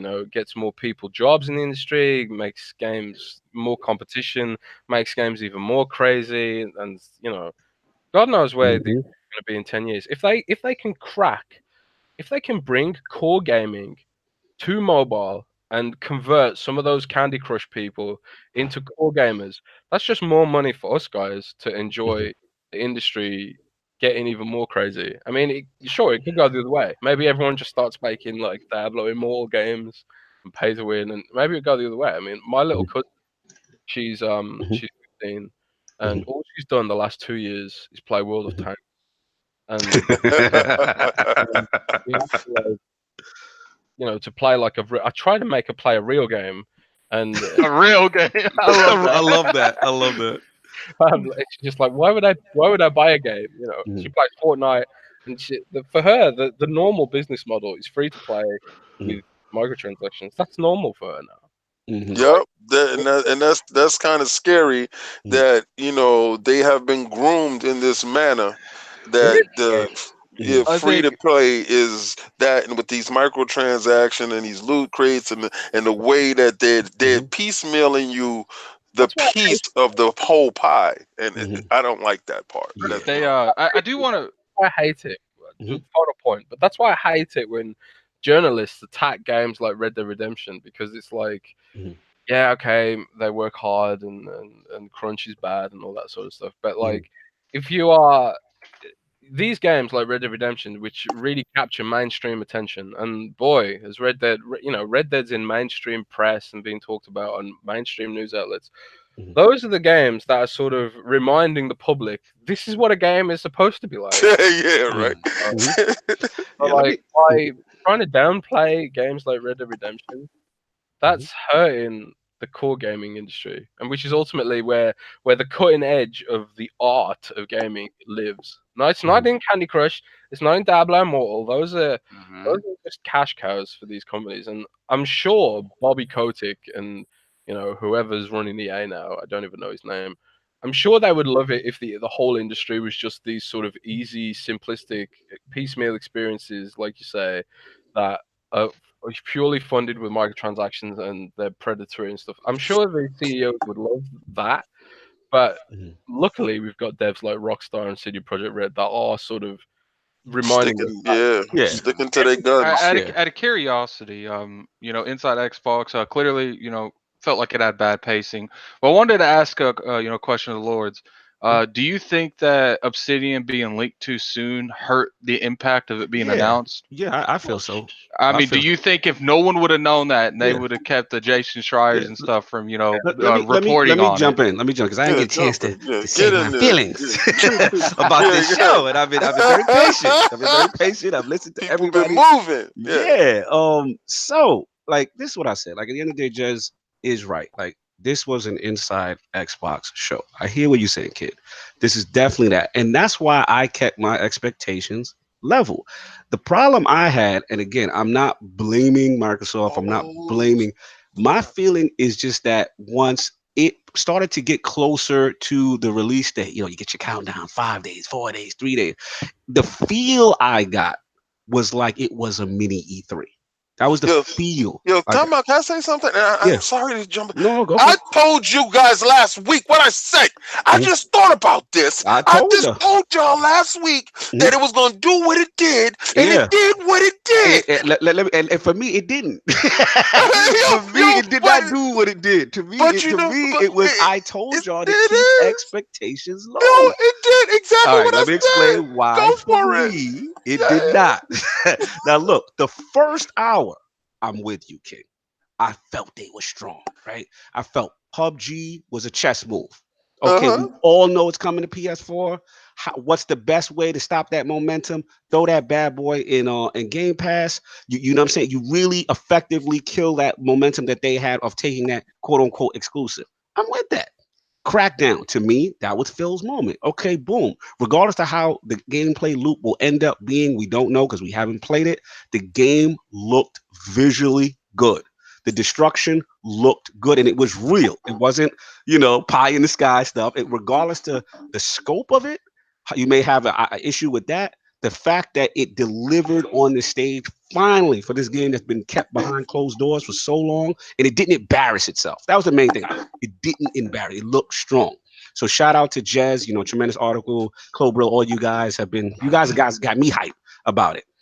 But real talk, this show to me was like a glorified Game Pass reveal. Like it was. In that, listen, for the fans, I get it. The way I look at it is like the pacing. Oh my God, the pacing is so terrible. It was 2 hours though. Oh, like they could have condensed the first hour. Maybe throw the Matt Booty thing up. I just feel like they have great information to share. But the problem is it always comes down to the presentation. When you watch a Nintendo Direct, right? It's short, it's concise, it's boom, boom, boom. And then maybe you get a surprise like, oh, one more thing, right? They know how to cater to the base. When you watch a Sony presentation, it's very theatrical. It's very movie, like you're into the game, you're getting into it. I'm sorry, when you get the Crazy Larry segment, bro, come on. But Lord Cognito, how many times did I tell you that these guys are trying to be hip? Yeah, it's like, but here's the thing. It's like, you know what it is? Like a good friend. When you got a friend and you have a really good friend, be like, look, man, you bugging out right now. Like they don't have that good friend on the presentation team to say, listen, man, like this crazy. Hey, I like Crazy Larry. Yo, I love Larry. Listen, I love Larry too. The thing with Larry is that Larry always appears as if he's on, like the camera's always on him, and that is the version of Larry that we get. But that comes off as disingenuous. But that's him though. Like if you meet him, that's so you say he's disingenuous all the time. Listen, I really hate when people be going in on Larry. And I really hate it because and it's not only to him, it's everyone else that was on that presentation team. It's the same thing. It's like you said, it is that fake, sort of fake enthusiasm. It's just too forced. It's too cringy. It's too like I said, it's like someone that they're trying to do something too hard, and a lot of that stuff can be eliminated if you just cut the filler. If you're not what I feel like, if you're not Todd Howard in the way he presents stuff, because he does a similar method, but it sounds genuine when he does. Yeah, it's like sometimes less is more. Okay, Jez. I hear Jez chirping. I hear Jez chirping. What you got to say, Jez? I hear you. When you mentioned Todd Howard, this is exactly what it is. Todd doesn't have a script. Yeah, he's freestyling. He's off top. Todd just talks. The rest of it is a script. So like they're trying to stick to a script, and that's why it sounds disingenuous. And that I agree with you. When you do a script, it's hard to make it genuine. It's hard to make it feel like it's not people, y'all are walking away from a lot of great information that was there. The Final Fantasy stuff was there. Absolutely. You was talking about the Devil May Cry stuff was there. Absolutely. It gets drowned out though. It gets drowned. Thank you. Because let me finish my point. They have great announcements. They have great information. But when you have those bad pacing issues and those gaps and these crazy, weird, goofy things going on, you have now killed all the momentum that you built up. And that's what I felt. I felt the first hour was strong. If they'd have put Booty and the announcements and moved that to the end of the first hour, kind of condensed the Minecraft stuff. I thought the Game Pass announcements were pretty cool. Some of the games were solid. What's that game? The XCOM game, the Mutant Zero, whatever, Yeah, that looks was really cool. good. I thought With that the was ducks, dope. the talking ducks. Yeah. After Charge, I played at PAX East. That's a great little Void kind of Bastards. Overwatch I kind of like thing. Void They had Bastards. some actually cool Yeah. announcements. Now we got to get to the missteps though. Where was Ashen? Ashen is Yeah, I supposed to be- tweeted that like a dummy, bro. dog. I tweeted out thinking I'm smart, and I'm like, what? Yeah. But you know Oh, something? no. I played the game. I just finished playing the game, so I it's played it coming. It's gonna be at the Game Awards. But It's gonna be at we the were Game told Awards. it's definitely in Game Pass. That was announced at E3. By the Right. end, We were told by the studio, right? Anna Pirak, Right. can't pronounce the Multiple name, times. that it Multiple times. multiple times. It's coming in Yeah. 2018. Yeah. Fam, it's November 11th. Yeah. Yeah. When is this game? It's gonna be a part of Winter of Arcade, and it has to come out next month. If they don't come out next month, I'm screaming at somebody. You're screaming at somebody. That's all I gotta say. And then the last, the last points for the standouts for me, obviously Crackdown. Just Cause 4 looked phenomenal. I thought that looked amazing. Mutant Year Zero, that was my joint after charge. State of Decay deal. Shout out to Fogey and the crew. Them guys are passionate. Free DLC. I like that. Everything Energy Enthusiast, the studio announcements. But yeah, just like I said, no Ashen. The Minecraft segment too long.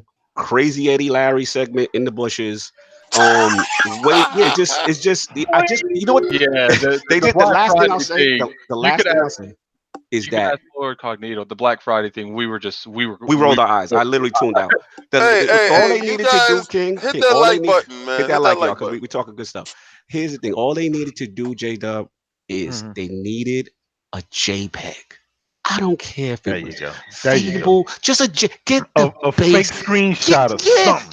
just say that you're working For on real. a franchise that people are looking for. No. Even if you have no, Which is fan base crazy, right? galvanized. Because That's all I want. it's crazy because Sony has done that billion times before. The game is not releasing for 3-4 years, but you still got a fake screenshot out there. You still, I mean, like deep down, remember they showed that stuff. We hadn't seen that in 4 or 5 years.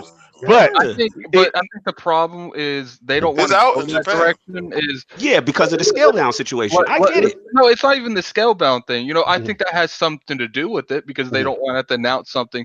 Some of these games, I highly doubt it's going to get canceled. You know, because they just invested money into these games. Why would they cancel them? But you know, something could happen in the development cycle. I don't know, but I think they don't want to have an issue where they have to show the same game at E3 for 3 years. No, But I- here's the thing, right? It happened. You can't leave the people wanting more, and that's what I think a lot of people are going to keep hanging over Microsoft's head.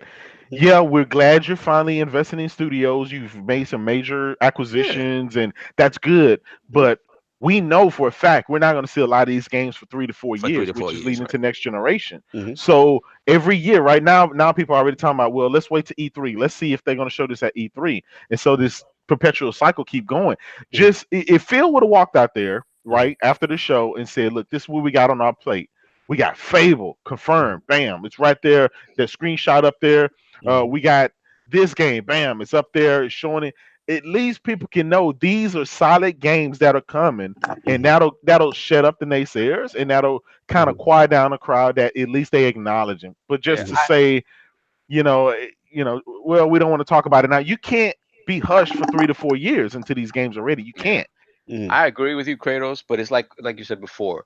They know the audience for this. They know it's the Xbox crowd that's going to be there regardless. They're going to criticize, but they're going to be there regardless. Those are announcements that are better served at the Game Awards when there are more eyes on it.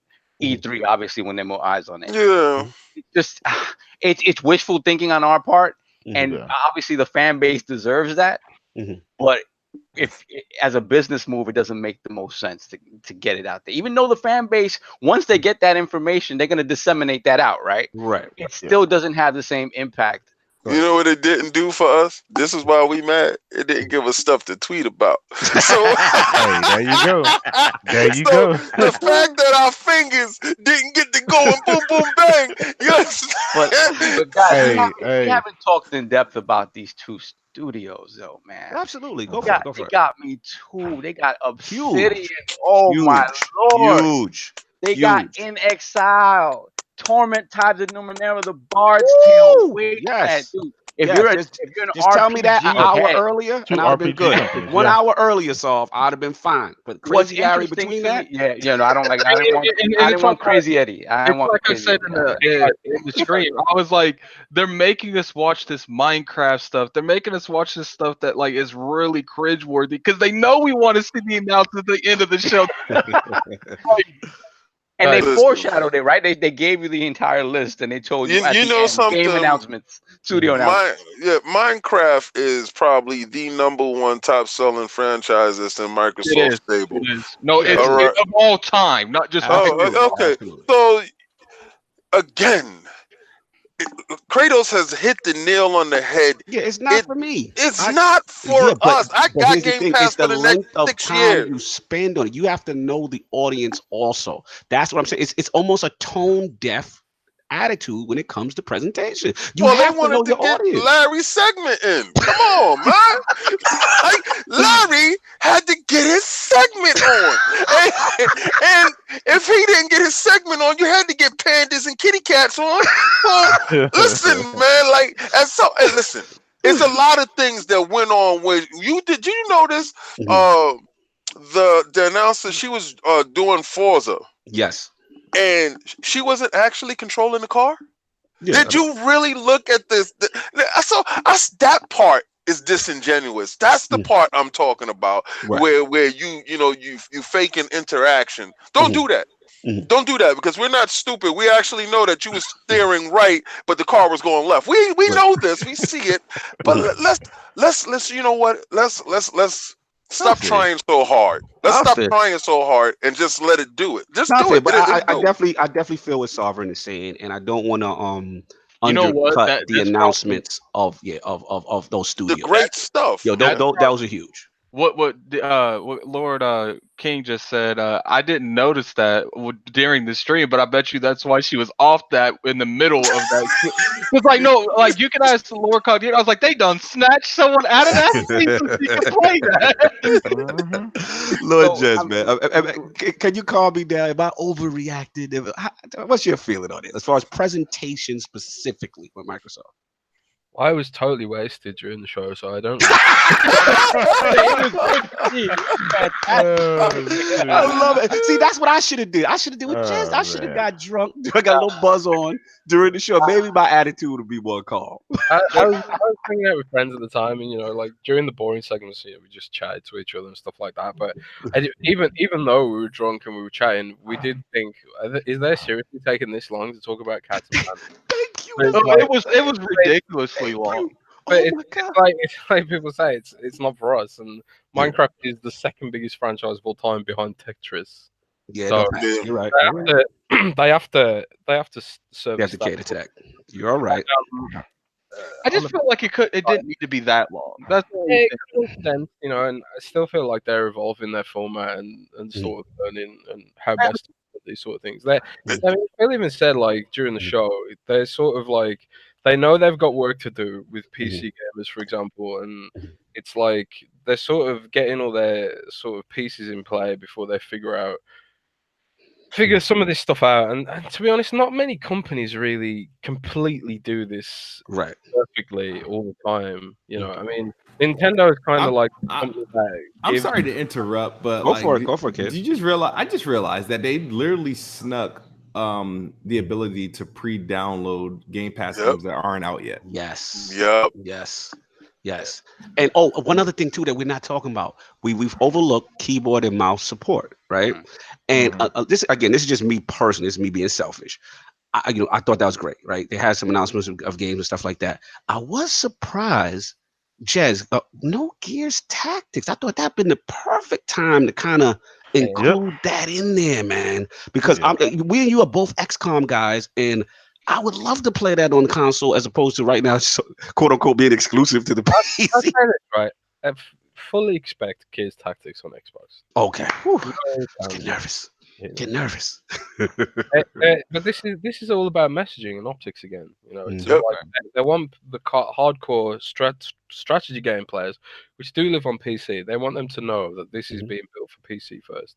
Yes. So, like, if they announce it, I feel like I would think. I assume they're thinking is that like if they announce both, they'll think, oh, it's just going to be a console port or whatever. They want them to know that this is a true strategy game, hardcore. You know, Because Halo Wars 2 was pretty much the other way around. It was made Yeah. for console and ported to PC, and it was really looked down on in the PC community. They don't want that again. See, Hey, Microsoft, they that's overthink too much, and I blame this on our rabid PlayStation and PC fanboys. Yeah, we play JayDub. We play They JayDub. over. It's like, dude, Get him, kid. Get him. strategic No. messaging, dude. It's just like, just do what you got to do, man. Like, Smooth. I think if they If they cared about that, they would do what Sony does and talk about a game 6 years in advance and not care. yeah, Like, They're not the only ones that do it. Nintendo has been doing it for years. Yo, y'all gotta stop 35 walking years. around. Yep. Yeah, come on. Listen, and you know what? And Kratos said, 85% of what Nintendo does is cringeworthy. and listen, and Kratos said, well, why don't Microsoft just, put a little thumbnail and sticker up and do the same thing that everybody else is doing? Yep. And you know what? I get you when you say that. Do that so you can shut people up, so you can know that this stuff is moving, and we can stop the speculating. Yes. I know you want to stop the speculating, and you want some concrete stuff. You know what happens when you put out concrete stuff and then your concrete stuff gets smashed to oblivion and it gets thrown away? You get hesitant in doing such a thing. That's scalebound. I don't care what anybody says. We actually saw it on the floor. I don't know if it was playable for some other people, but I actually was going to pre-order the game after seeing it, even though it was in a very bad state. Yeah. I said, oh, they're gonna clean it up by the time it's time to get around. That slowdown that I see right there, they're gonna fix that little area over there that I saw that looked like a black wall. They're gonna fix that. And they didn't. They didn't come to terms, and the game got canceled. And you got burnt. And if you get burnt one too many times, where PlayStation is doing these heavy hitters, brother, they see these games. Yeah. So don't put yourself in a bad position where you can always be criticized. You want to get praised sometimes too. So sometimes it makes you afraid to put that foot out because you're afraid to get stomped. But King, do you notice that they can announce like studio quizzes and they still get criticized for it? I literally was arguing with this. He said, I don't want them buying studios. I want games. I'm like, studio. Hey, Smooth. You know they only do it to trigger people like you, right? Trigger you, bro. They doing it for you. It's not that they don't care about Microsoft or Xbox. It's they doing it because it's great optics on Twitter for you. It gets you triggered. That's why it's done. Now, here's the thing, David. I agree with you 1,000%. And while Scalebound did kind of burn them, and there were a lot of PlayStation guys, a lot of PC guys, and a lot of PlayStation Xbox guys were looking forward to Scalebound because it was a Western RPG, but more than not, it was an RPG. And luckily now, right, they see the value in RPGs on their platform. That's why they bought Obsidian and this other developer. So now we're getting that, right? But you can't keep going with negative. And I'll be the first to say this, right? Regardless of how I troll on Twitter and stuff like that. I'm a gamer first, but it's about time for Phil and all those guys to get that negative fog over the head of Xbox. It needs to go away. It's been over their head for 5 years, and I feel like even if they got some good information, the bad information that's coming right after that by them flubbing up this event, right? With the timing was off, just the rabbit stuff that was going on. You overlooked, and a lot of people bypassed all the good stuff that they showed because they were too busy either dozing off or saying this is horrible format and stuff like that. Last year, 2017, the PSX was the same thing. Remember what happened there? People was like, "Oh man, it's crazy." They had this was just not the format. That's just what that is, and you got to. This is what I think, and this is I've always said this. I think Microsoft really lost this generation by a huge margin because of their PR. Their PR was not there. Phil Spencer, Aaron Greenberg, and Mike Ibarra, they are, Major Nelson, they are the PR team for Xbox. Where Sony, you never see Yoshida out there. You never see all those other guys from the executives out there on Front Street like that at every, Phil and them, they make themselves accessible, which is good, but it's also a fault. They need to go and hire the top tier. They need to poach some people from Apple, some PR people from Apple or some other company, bring them in and have them to rebrand what Xbox is and what it needs to be to make sure that there's no flubs. Crackdown, I think a lot of air was let out the tank when they showed it at that was it Gamescom or that one event. They had all the B class actors and stuff there playing the games. These people have never played a game in their life before. They got cars humping other cars. It was just a bad showing for Crackdown. He said humping other cars. That's what it was. That's what it was. I hear where you're going, but that let the air out for Crackdown, and then they went silent for a whole year, and now they just shown it. So it's PR is everything. It'll make you or break you. It'll turn bad stuff into good. I hear where you're going on the PR aspect, but I want to give credit to the execs because I feel like the Ibarras and these guys are true gamers, right? These guys really like. I feel I rather them doing what they're doing as opposed to the quote unquote suit who really just trying to sell you a product but doesn't really interact or play games. Like so I like what they're doing. Kratos, remember when I wanted you to come to E3 to experience the Fan Fest, and we was talking about the tickets and stuff like that? Yeah. And I really would have loved for you to come to this E3 so you can actually, because you would have actually interacted with these them. guys, man. They're good guys, man. They really game. Now I see where you're going with the PR aspect. That maybe it shouldn't be all on them to have to do I don't want promotion. them to change, though. I don't want them to change because to me that's what makes Xbox special. I don't want them to change. But here's the thing: the good guys never get the girl. The good guys never get the girl. They can be themselves, but when somebody's out there talking about Xbox and trying to get these games displayed and get the hype going, they need a whole nother team that isolates them from the negative publicity. I see what now you're gonna have cats going at Phil's head, Aaron's head, and all these guys' heads, and it's unfair to them, right? They're just trying to do what they need to do for their brand and their product. But at the same time, if you get a PR firm to isolate that stuff, then you got other people they can blame if they mess up. Insulate them. Yeah, Phil can walk out there and say, "Hey guys, I'm sorry about this this event. They flubbed it up. You know, here's a free month of Game Pass. We put PUBG on there, and then Phil comes out looking like they're not good. They're not good at placing the fall guy in front of them. They don't do that. Let me get Kid, man. I need your Kid and Jez. I need your opinion, and then we'll move on. As far as the executives and what Kratos is saying, as far as they should change, and as far as the PR, what's your stance on that? Oh, first of all, Microsoft as a whole, they don't work like this anymore, and for reasons. Literally for the opposite reason is because they were criticized for it back in the day. You know, the whole Windows 8 thing and terrible PR like that. Going even further back to like Vista and stuff. And to be honest, Microsoft still today suffers from having bad PR. You know, like I see when I was looking on some of the subreddits when they acquired Obsidian, people were like, "Oh my god, Microsoft." And make mobile games and microtransactions.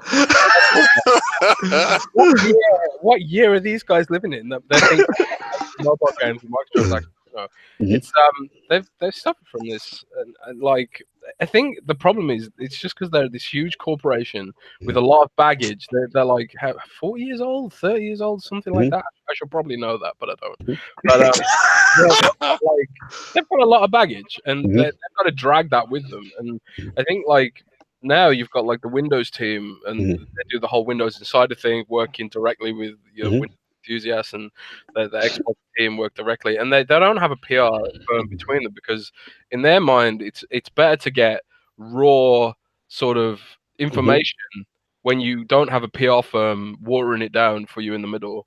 So it's a double-edged sword, you know. Yeah, it leads to some clunky announcements maybe and stuff like that, but on the flip side, it should hopefully theoretically lead to a better product that's more consumer oriented than corporate oriented. But who knows? Maybe it's wrong, maybe it's right. I don't know. But guys, I'm sorry, but I have to bail. You have to run. No, Jez, absolute Iron Lord salute for coming through. Thank you, Jez. Much appreciate you, man. We love what you and Rand are doing. Salute, and thanks again for dropping your insight and knowledge on the Crackdown topic as well. No worries. If you've got any more questions, just hit me up. Absolutely, bro. Have a good one, man. Thank you, Lord Jez. Bye, guys. All right, have a good one. Kidsmoove. Yeah, I am one to believe that Microsoft could use a better PR team. I look around. You look at other businesses. You look at Apple. You look at Google, and you look at even like PlayStation. It's just like, damn, like why does Microsoft make promoting your shit look so difficult? And I don't even see it as Microsoft so much. I don't even see it as Microsoft so much as it is Xbox, not necessarily Microsoft, because you don't see anybody coming at Satya Nadella's head. That's true. When they market those Surface Pro tablets and all that stuff be on fleek. I mean, it'd be the top tier. Especially it's when you just watch something the about NFL. Xbox. Yeah, you watch NFL, they got the little Surface tablets going. You know what I'm saying? All right, cool. They come out with the commercials. They be sleek. They be nice. It be on point. It has to be approached differently because the gamer and the gaming community is just we're kind of entitled. We're kind of bitching and we bitch and we moan. So it's like entitled. Did we are. Listen, you just heard Kratos tell you that I don't care for your Xbox everywhere. I don't care for that. I want my system. I want that premium. He said, you see what type of quality you going to get from these S's. I don't want that. I want and it kind of entitled. We are entitled. We expect we are. The hardcore thing. is entitled. I agree. Yeah, so we going to get kid. it, man. Go get that. You were saying with the marketing? That was just like one of the issues I have when it comes to when them like having to announce. Like it was the same thing when it was coming out with the X. I'm like, man, they ain't really going to deliver this with like nothing. I feel like when they had the X, they could have. I'm like, they could have been able to do some like petty stuff and just buy third-party exclusives. I don't care if it was for like 5 months. Just do it. You know what I mean? Just because we know they didn't have like any exclusives coming. And I just felt like they could have did a better job with that. So I have to disagree with the exclusive thing. I feel like that could be really bad if it's not done right. Look how the Tomb Raider thing worked out for them. Because Square Enix was stupid. But no, that's both of them. Like, and to be honest with you, they would have had to delay it out of that year entirely. The whole year was stacked. But look at Dead Rising 4. Regardless what Kidsmoove wants to think, that game's trash. Like, it comes to the point where it is pointless to make something exclusive unless it's a relevant game. Like, ain't nobody talking about those games now. A lot of those games are multi-plat now. So facts. You're right about that. We need to separate, right? This is I think a lot of people misunderstand when people say Xbox has no games. No, Xbox has plenty of games. When they're saying that, it's just the games are irrelevant to what is in the topic in the discussion of the day. Right now, earlier, we talked about God of War, right? And that game came out April, May, sometime frame. Already on the top 10 of the most sold PlayStation. That game is going to be talked about. Spider-Man's talked about, and other games are talked about. Xbox don't like. Forza Horizon just launched not too long ago, and people are not. It's not even in the discussion of the day. That's what people are saying. Microsoft needs a game that is the topic of the day for longer than a week or two. It needs to be it needs to make its mark, and we may have to wait for Gears 5 for that to happen again. But that's just kind of what it is. I feel, man. Look, at the end of the day, we'll just wrap this thing out because we went crazy. But listen, I hear what everyone's saying. We all have our opinions on the show. We do. I think we all in agreement that the announcements themselves were good. We may have issues with the presentation. And last thing, everybody just go through real quick. Just your overall rating. So, Kid, what was your overall rating? 1 to 10. 1 to 10, I give it a solid 7. Like I said, I got the information I wanted. I see nothing wrong with any of the information we got. It's just the show itself is Inside Xbox, and Inside Xbox is never really a good show. But the news, it was the best Inside Xbox. Inside Xbox is exactly what that kind of information was designed for. All right, Lord Kratos, what was your score? 1 to 10. Hey, I give it a 10 out of 10. I told you it wasn't for me. Hey, I'll tell you again, it wasn't for me. But from what I'm seeing on Twitter and the YouTube, most of the Xbox guys are enthusiastic about it. So therefore, I'll support that. It just wasn't for me. No But I doubt. give it a 10 out of 10. It did what it was supposed to do, obviously. No doubt. Lord Attic, what was your rating? I give it a 6 out of 10. Okay. Right. At the end of the day, I understand what what was going on. I think it would have been a lot better if Obsidian wasn't leaked. I think just that. I mean, Take the just thunder away. imagine a world where it never got leaked. No one's even thinking about it, and then at the end of that, like we're buying Obsidian. It would have blown people's minds. It would have been like the Ninja Theory. A lot of people gave the W to E3 of Microsoft because Ninja Theory was bought. No doubt. Yo, the chat is loving. Sam is in the chat. He's loving JayDub's 10 out of 10. Lord Soft, I need that ranking, sir. I give it a 7 out of 10. I mean, the studio announcements for me were great. Two great RPG studios. It's going to be interesting to see how because they sort of overlap one another in terms of the type of RPGs that they make. Yeah. So that's going to be crazy just to see what they come up with. The Crackdown stuff I enjoyed just because they finally got out in front of it. They gave you a release date that was earlier than what had been anticipated. So it shows that there's confidence in the product they're finally bringing to the table. And the extra stuff for State of Decay, for Forza is cool. So information wise, I thought it was there. It's just the presentation I could do without. No doubt. Lord King, your score, please. We are the hardest on ourselves. Yes. Because I told y'all last week what they were gonna do.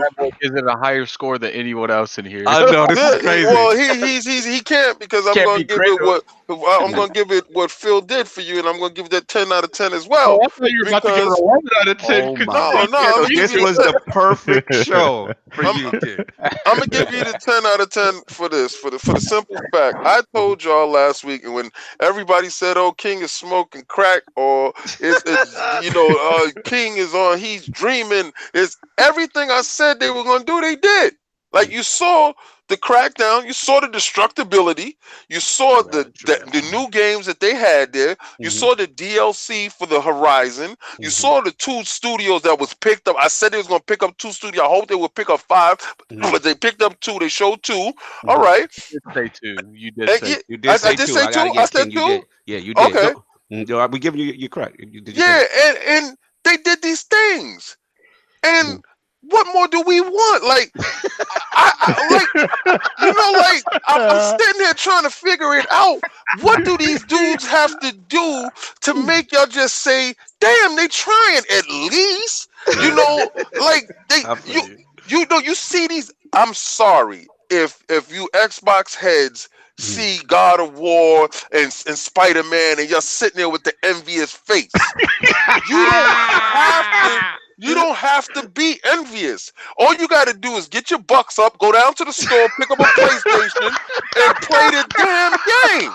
And then just wait your turn for when Xbox games, that the studios that they just purchased, produces games of that quality. But they see the mark and they go for it. But I give it a 10 out of 10 because it's what I said they was gonna do.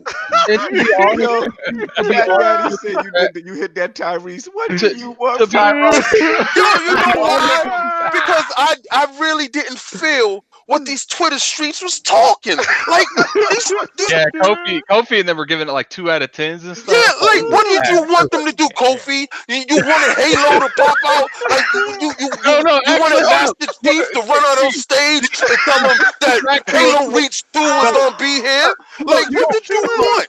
I guarantee you, Kofi won't come out openly and say this, but Lord Kofi gave it such a low score because they didn't give anything he really liked, and they didn't announce Sunset on Steam and Windows. Yeah, all his stuff he didn't get. Yeah. Shout out to Cole. His prediction, his out of the bushes prediction. Listen, this was not E3. This was like Sovereign brought me down to earth. Yeah. When he said, "Yo, remember this is an inside Xbox." I said, "Yo, you know what? You for real on that?" And that's true. Listen, I just want to say something real quick. Like at the end of the day, the studios they bought, I would say, Compulsion or Undead, those are the two wild cards a little bit. I think Undead's going to give a solid product next. I think the bugs really hurt them. Yeah. A lot of people don't know this, but Microsoft didn't fully fund their games. They helped them with their games. They helped them with their joint. Yeah, so when they get that, for the next one, it's going to be lit. Happy Few had a lot of issues, but it was a very adult-orientated narrative story, and that's what Microsoft needs. I really feel like besides those two studios, because those are the ones that's been kind of rocky a little bit, the rest I could see give nothing but 8 and 5s above. Like all that the talent in those studios, especially Obsidian and Ninja Theory about to make some crazy stuff. That's a good look. Look, I'm still staying on my 6, y'all. I'm sorry. Oh, you right in the bushes. I'm gonna kick you right over the edge. You didn't like Crazy Larry. You throw me in the bushes, and I'm grabbing Larry, and we going in the bushes together. See, that's the thing. Listen, man. Yo, you gotta get off your thing with Larry, man.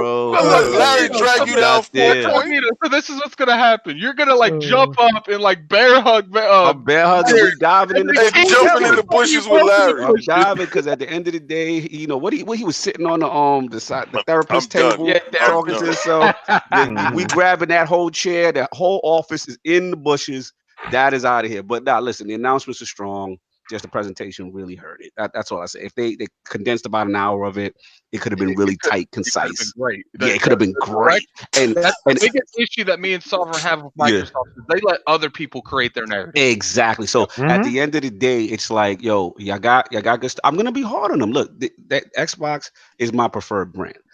I'd rather give them. I'm the friend that I'd rather give you the tough love before you walk off the cliff. Don't give no tough love. They just gave you 16 games in Game Pass. Like 16 joints. What's that expression? We used to be like the emperor had no no, I gotta tell them what's going on. Okay, I get it, King. I get it. They gave us that many games in Game Pass. Name them all. One of them is Thomas. You want me to name them all? You want me to name them all? If you want me to give you them, I'll give you them. But come on, man. Like, bro. They was actually really good. Yo, PUBG right now, Game Pass, man. Like, really, they just. So you know what you should have called this? You should have called this Inside Game Pass. Call this Inside Game Pass. You know what happened? You know why you got all this Game Pass stuff? You know why? PlayStation Now. Because Game Pass made 41 million last quarter. Absolutely. Yeah. But now one of y'all. Let's segue because we gotta get do that. Let's do Solve. Can we do rapid fire? Square and PS Now, and just get out of here. Let's dead the Square thing. Okay. Let's do PS Now because the perfect joint, right? So listen, at the end of the day, like I said, 6 out of 10. That's how I feel. But now you brought up the elephant in the room. PS Now, right? Super JayDub, I love you. Super Data has been released. And to my surprise, they talked about top game subscription services generated $273 million in the third quarter, and PlayStation Now, the dominant service, generate 52% of the revenue. Now they say, Jay, I'm gonna tell you right now. Listen, Jay. I'm gonna tell you right now, it ain't as sweet as you think. No. Listen, I agree with you. Here's the thing, though. Sony is dominating on every game front. We just knew, right? We just knew Xbox Live was the top tier. PSN is the top tier. We just knew that Game Pass was up there top tier, but no. PlayStation Now, and that shocked even PlayStation. Was shocked about that because we, as PlayStation guys, we all call PS Now dog crap because we don't use it. We want the native stuff. We don't want the streaming. But obviously, there's a lot of PlayStation guys out there that are in the opposite mind. Let me finish the stats.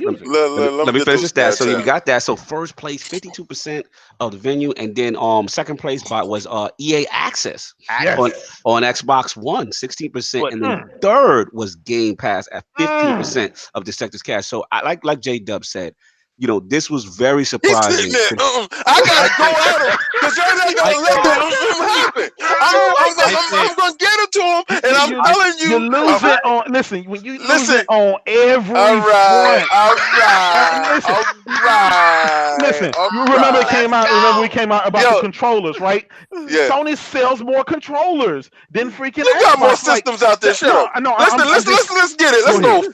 Let's get it. Let's Let's get it. go, Let's let's go. go. Let's go. I'm just All right. saying, like, All right. Toe to toe here it is. Bang let- bang boogie. I'm gonna give you the bang bang boogie. The reason why your PlayStation Now is popping because you was throwing it in everybody's TV that had a television. Let's get it. Bang bang boogie. Let's get it. All right. So don't act like that came from the systems. That didn't come from the systems. That came from you guys pushing it into everything that y'all can get into. If it's a tablet, let's take it over there. These are subscriptions, though. These are subscriptions. No. These are You know not what? devices. And there's nothing wrong with that. There's nothing wrong with that subscription thing because it took me aback. But also, Game Pass has not had the same longevity as PlayStation Now. So you built up this Steam. Let's look at the same amount of years and let's put that up against you. I'm willing to do it at any point in time. When you want to go from time to time to check that out, I'm gonna tell you right now, Game Pass is gonna bust it upside the head because you thought in your head, you said, I know Game Pass is beating it. I know that, but it wasn't. You know why it wasn't? Because it had a big lead. We can't sit here and start acting like something that, the install base. You can't start acting like this new boy on the block, the new kid on the block is going to knock off the champ. The champ has been running around the ring for a little bit, but he's getting kind of fat. All right? So we going to get the champ. Now, you said the controllers. Of course, y'all selling more controllers because your controllers die. So you gotta buy a new controller. You can't go change the battery. Oh my God! We're all right. Let's get JayDub with the rebut. Let me get my rebuttal. Let me get my rebuttal. Let me do. Okay, go ahead. Let Jay get the rebut, man. Yeah. All right. So, we're going to go by that logic. All right, we need to keep that same energy. We need to keep that same energy when last generation, when Xbox had the red ring of death and they ended up selling 80-something million copies. That means the actual number of copies of systems actually sold and not replaced is closer to 40 million, which is where Xbox is right now. So let's just agree. We should have had a red ring of death for this system, so that we could have had 90 million. There you go. There you go. No, but listen. Truth be told, I think everybody was shocked. Probably Yoshida was sitting and spit his drink out when he found that. Because honestly, as a PlayStation centric guy, there was no way in hell you could tell me that Game Pass was not outselling because I mean, come on, we're talking about PS Now, right? The price structure, the whole streaming thing. I mean, I just would not think it, but I was shocked when it happened. But at the same time, it's like, again, as good as we want to pretend that all of these services and stuff is, it seems like no wonder Sony didn't get rid of PlayStation Now, like we've been saying. Get rid of that. Nobody using that. Well, no wonder they keeping it up because it's making the money. That's just shocking. It's really just shocking. I think it wasn't shocking to Yoshida at all because I think when we look at it, right, as gamers, we always look at stuff from our perspective, and we think selfishly that is just our perspective. We'd be like, that's trash. Nobody you never take the step back and say, okay, who is this for, right? Right. And in doing that, shout out to Rand because Rand was on a podcast. It wasn't his with Jez. It was another podcast where he echoed my sentiments exactly. He's like, this isn't for you. And I'm sure the people at PlayStation know that. I'm sure Yoshida knew full well how well PS Now is doing. We just don't know because we don't care for it. I tried it. It sucks. Nobody in here got it, but somebody got it. Somebody got it. And for somebody, you're right. Which is crazy because I got Game Pass. Everybody in here got Game Pass, but Game Pass is losing. But nobody got PlayStation Now. But PlayStation Now is winning. How that percentage increases. I would love to see the percentage increase from when it started to the point where they allowed downloads on PS Now and see how that's I think there's a couple things that attribute to it. I think Bloodborne being put in it helped it. I think that's one of the biggest things that's hurting Xbox that PlayStation has going for them is they're always doing the $100 off for a year thing. It's revenue. It's revenue. Right, So revenue. those If would you give that's people one reason why options- Xbox Game Pass is behind, because Well- if you're giving it away for $1, you're not going to make as much revenue. Well, no, as Yeah, no, but I'm they not- haven't been I'm giving not- it away for $1 for long. I mean, I'm not that's saying that. What I'm disrespectful, saying is a lot of people don't like subscription. They'd rather pay $100 for a whole year and be That's good. me. That's me. And see, Microsoft, Yeah. I don't know why they don't do it, but if they do what they did with the Xbox Live, because technically Xbox Live and games with Game Pass should be the same price. Yeah. Yeah, But yeah. what's going on here is they give 50% off if you buy a year of Xbox Live, but they don't do it with Game Pass.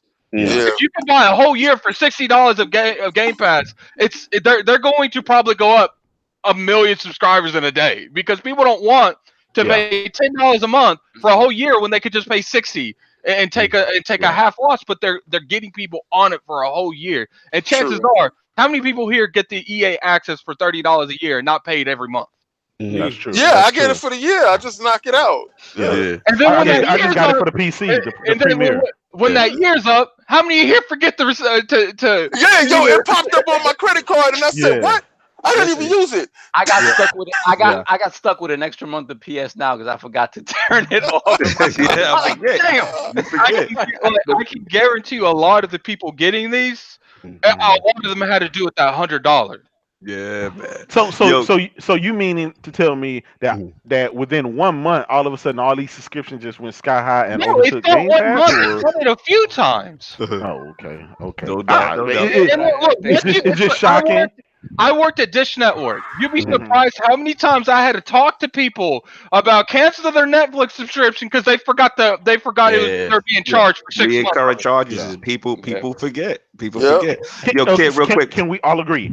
Can we all agree with this one thing? Go for it. kid. That Sony is winning on all fronts. Oh my So god. they're Yo, doing you know something what? right. I They're gotta doing go get something that on right. this. No, yo, listen. You're gonna get. We gotta give the man his due. We gotta give the man his due, because he sits there and he gets ribbed by Def Singer all day long. Yeah, And I'm gonna give you your due, because I did not expect none of this. I'm not gonna lie.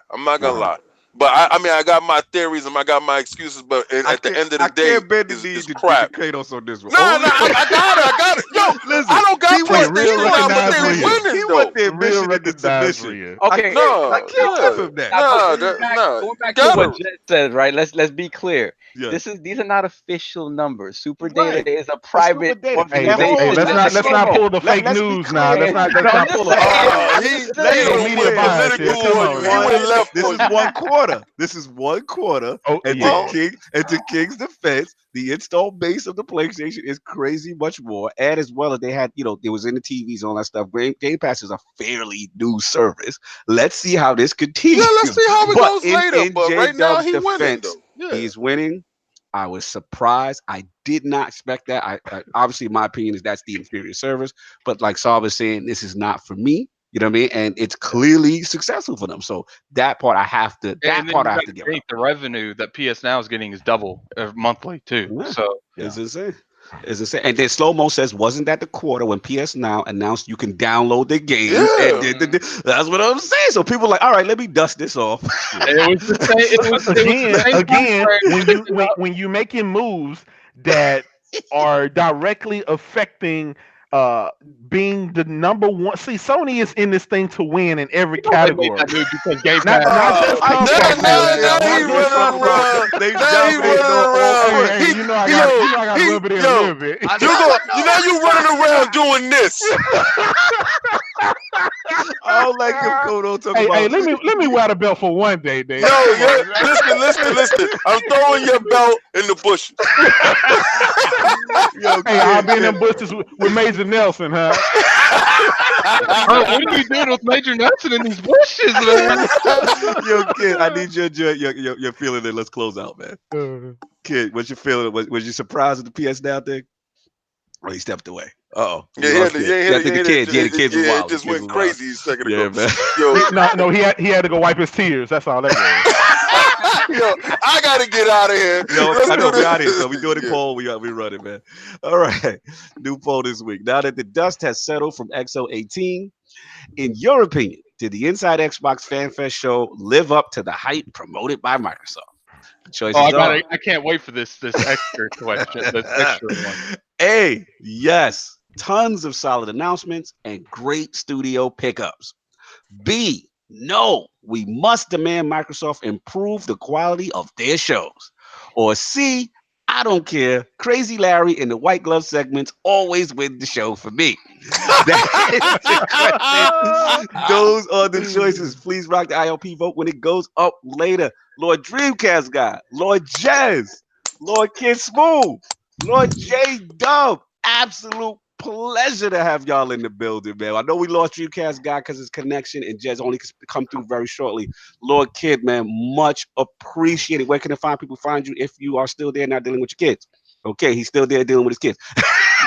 Lord JayDub. Absolute pleasure, man. Free back out here in the Twitterverse. Good to see you. Great to have you back in the realm, man. Where can the find people find you? Definitely. You guys can find me on Twitter at JayDubCity16, trying to keep you guys laughing with the gifts and the memes. You know what I mean? Thanks again. This time, man. Just stay out of jail. I know. jail, Hey, bro. Hey, I'm on probation, so I'm good. You know, I don't have a problem. Listen, I'm gonna tell you this, man, because I wanted to reach out to you, but I only had you on Twitter. So could you please just, That is true. hit that number, and so next time you get banned, because I'm pretty sure you're gonna do some other crazy joint. So, I can reach out. Hey, I got you. I'm locking you in. I'm locking you in. Because when you get sent up north, we don't got no way to I literally said, what the hell happened? So I went to message you, and it said, that cannot be done. This player does not exist. This guy, I said, what? What the hell happened?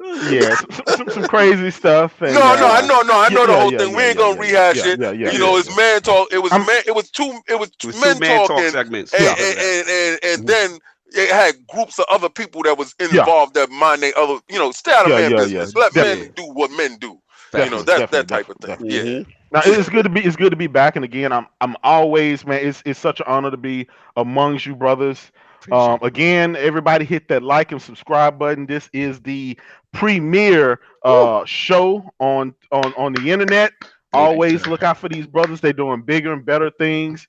And man, keeping you guys informed with the fighting, the boxing, the games, and everything else in between. So much love. Thank you so much, sir. Good to have you, man. That was fun. I haven't laughed so long in a long time. Oh, you know when me and David get together, you know. Lord Addict, man. Where can the people find you, bro? Well, where you can't find me is in the bushes with Larry. How did you know what I was gonna say? I know, because me and you simpatico, baby. Let's go. I definitely want to appreciate Dreamcastguy. Yes, he was Lord Jez, and I guess I don't think Kidsmoove because he's not here, but I'm right here, sir. Oh, there he is. Lord, especially Lord Kratos. I want some hashtag keep Kratos out of jail in the chat. Definitely been a pleasure. It's been a good show. Went a little over than I originally intended. We might have to work on that in the future. Yes. But definitely appreciate everyone coming by. I'm gonna put my Twitter in the chat. I want 1,000 followers. You guys go ahead and follow me on that. Add to 1,000, y'all. Come on. There you go. Appreciate everyone. I got 2,000. He need 1,000. Come on. We'll definitely see you next week. We'll see you next week. Lord Kidsmoove, man. Absolute pleasure, bro, to have you back in here. I didn't realize it was so long since you've been on here. Yeah, man. You said 15 episodes. Yo, you haven't been here since ILP 15. It's because he worked on Sundays. He literally couldn't come in. Yeah, now I'm free. Yo. Hey, Kidsmoove hadn't been here since Xbox One MPD. Criminal. You're a criminal. Yo, this guy is literally on fire. Where can the find people find you? What you got going on, man? Tell us about Xbox, well, everything, I'll be bro. dropping some more content a little bit later soon. I've been quiet after this whole move, but yeah, follow me on Twitter if you want instant stuff from me. But I mean, if you want the video you gotta content, follow him on Twitter, man. You gotta subscribe to my channel and whatnot, which I'm still trying to break 10,000 subs. He said 10,000. He said, "Yo, shut up with that 1,000. I got that 10,000. Shut up with that 1,000." And Monkey Punch, hit me up with that game. Yeah, man. Remember, he wanted Addict wants to play Dream Daddy on PlayStation 4. No, That's the game he wants to play. That's the one. If you choose it, I'll give you the what the criteria of the whatever the event is. But if you pick the right choice for your Patreon tier. Everybody in the chat. Remember, Boss Moon, Dream Daddy, y'all. That's what everybody wanted. Yeah, he want Dream Daddy. He want Dream Daddy. Dream Daddy. I mean, if I had to play it, I had to play it. But do the right thing, Monkey Punch. Do the right thing. Make him play Dream Daddy. No doubt. So that's what you got going on. Lord Soft. Where can people find you? What you got going on, bro? First of all, shout out to Smooth, Dreamcast, and Kratos for coming through. Oh, what a panel. And Xbox too, baby. We had had an exclusive today. This is Yeah, like that was all-star crazy. team today. Thank you guys for coming to and basically talking about one subject. That's all we did today. But I mean, that was the biggest thing. That's the only one everyone ever wanted to hear. Once I got Kidsmoove doing the real tables and chairs and ladder match, Son, when he did the ladder match, he won on video game history. I'm good. When he walking down the street, his man set it off on him and take his belt. Yeah, that's crazy. That's 24 hours. How is going to be on site 24 hours? He said they was walking down the street and he knew the rules and set it on him. And took his belt. And he hits him with a chair. He's walking down the block. I don't care, man. That was enough for me. We need wrestling games that make us feel that way again. But yeah, you guys can find me on Twitter, Lord Sav ILP, BX Sovereign on PSN and Xbox Live, and you can find me this week. Thanks a lot, L Boogie, for telling me where those Klansmen are. I will be murdering white supremacists in Red Dead. I'll be blowing them up. No doubt, so that's what's up. Lord King out here regulating the madness of XO18. Listen, man. Yeah, listen. Y'all can find me next week with my bed colored. That's what you can find me. That's you got you out of pocket? Listen. Yo, you know what the wildest thing was? When I was coming back, I said, yo, I kept it in my mind. I said, I'm gonna go to Dwayne Reed and I'll pick up that Just for Men. And I said, I'll pick it up, right? Shameless plug. Listen, I need a whole year. Send it to my house for free. I'll keep plugging it every week. So I said, let me get over there and get it. I came back to the house. And I'm getting upstairs because I'm tired, man. And I said, yo, let me get some sleep before this. I said, I know it's something I'm supposed to be doing. I know. And you called me, so you know I go to in the bathroom, put the oil on, and I said, that's there it. You go. You right there, man. You're looking a little bit older. I got to see you later. I said, I got to do this show. I said, so I was going to fraud y'all and do this. But I said, nah. You know what? Y'all gotta see me in the raw uncut form. Baby. That's it. You know baby. what I'm saying? It's Men salt and with pepper. iron But no, I'm gonna go dye this. Listen, don't run from the Iron Lords. You know what I'm saying? I'm dying this. I don't care what you're saying. I'm dying. And I got an announcement to make real quick. Go for it. If we get this likes up to 150 next week, I give King that picture. Oh, you gonna give the bend and knee picture? What are you talking about? Get what to 150? The likes of the video. 70 people here. we have hundreds of people watch. Oh, okay. I'm about to say, listen. That's fair enough. Fair enough. You, so if y'all get the likes up post show. You know what I'm saying?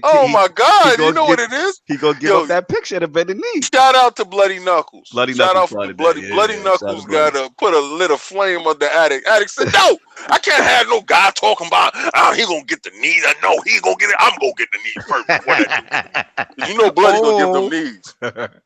No doubt, man. So I see we got Staldo in the building, man. Make some announcements from the stream team. What's up, bro? What we got going on, guys? How are you? Everything's good, bro. Everything's good. Rocking that red. You rocking that red?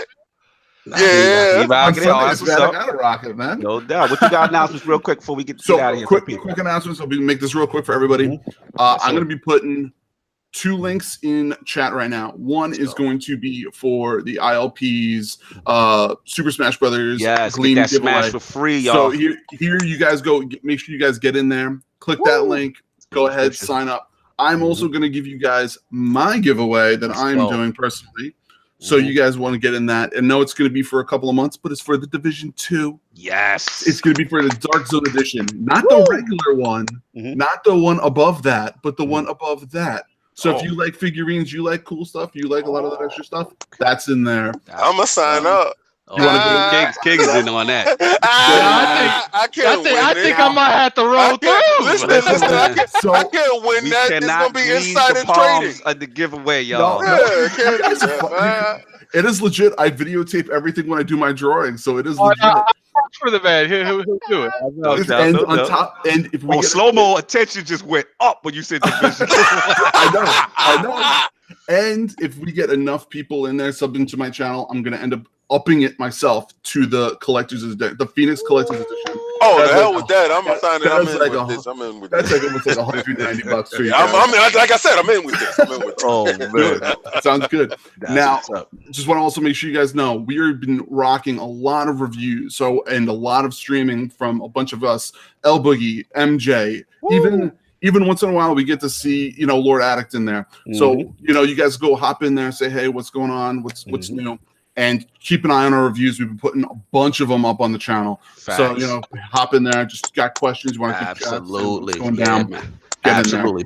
We got more stuff coming. Lord Delapo, a lot of stuff coming. We can't get into too deep, and also Lord Dizzy, we working on some things. But stay posted. Lord Snow, appreciate you, bro. Thank you for that information. And man, like you said, hit the like, subscribe. Make sure you guys hit them likes. You know what Addict's gonna do.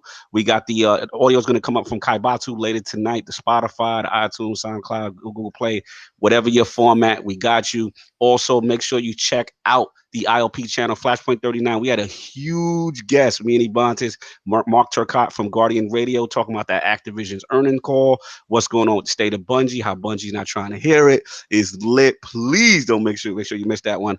And of course, Combat Talk King, that should be coming again soon. What's the next big one? What's the next big one? Well, you got Deontay Wilder versus Tyson Fury. That is the huge one. That's our end of the year blowout. Yes. That one I'm going to do a little bit different format because I'm going to do a build-up draw out the week. So you're going to get multiple videos going up to the actual fight, the road up to the fight. I'm going to give you a little speculation, which I really don't like to do because I just like to give you hardcore facts and give you betting lines.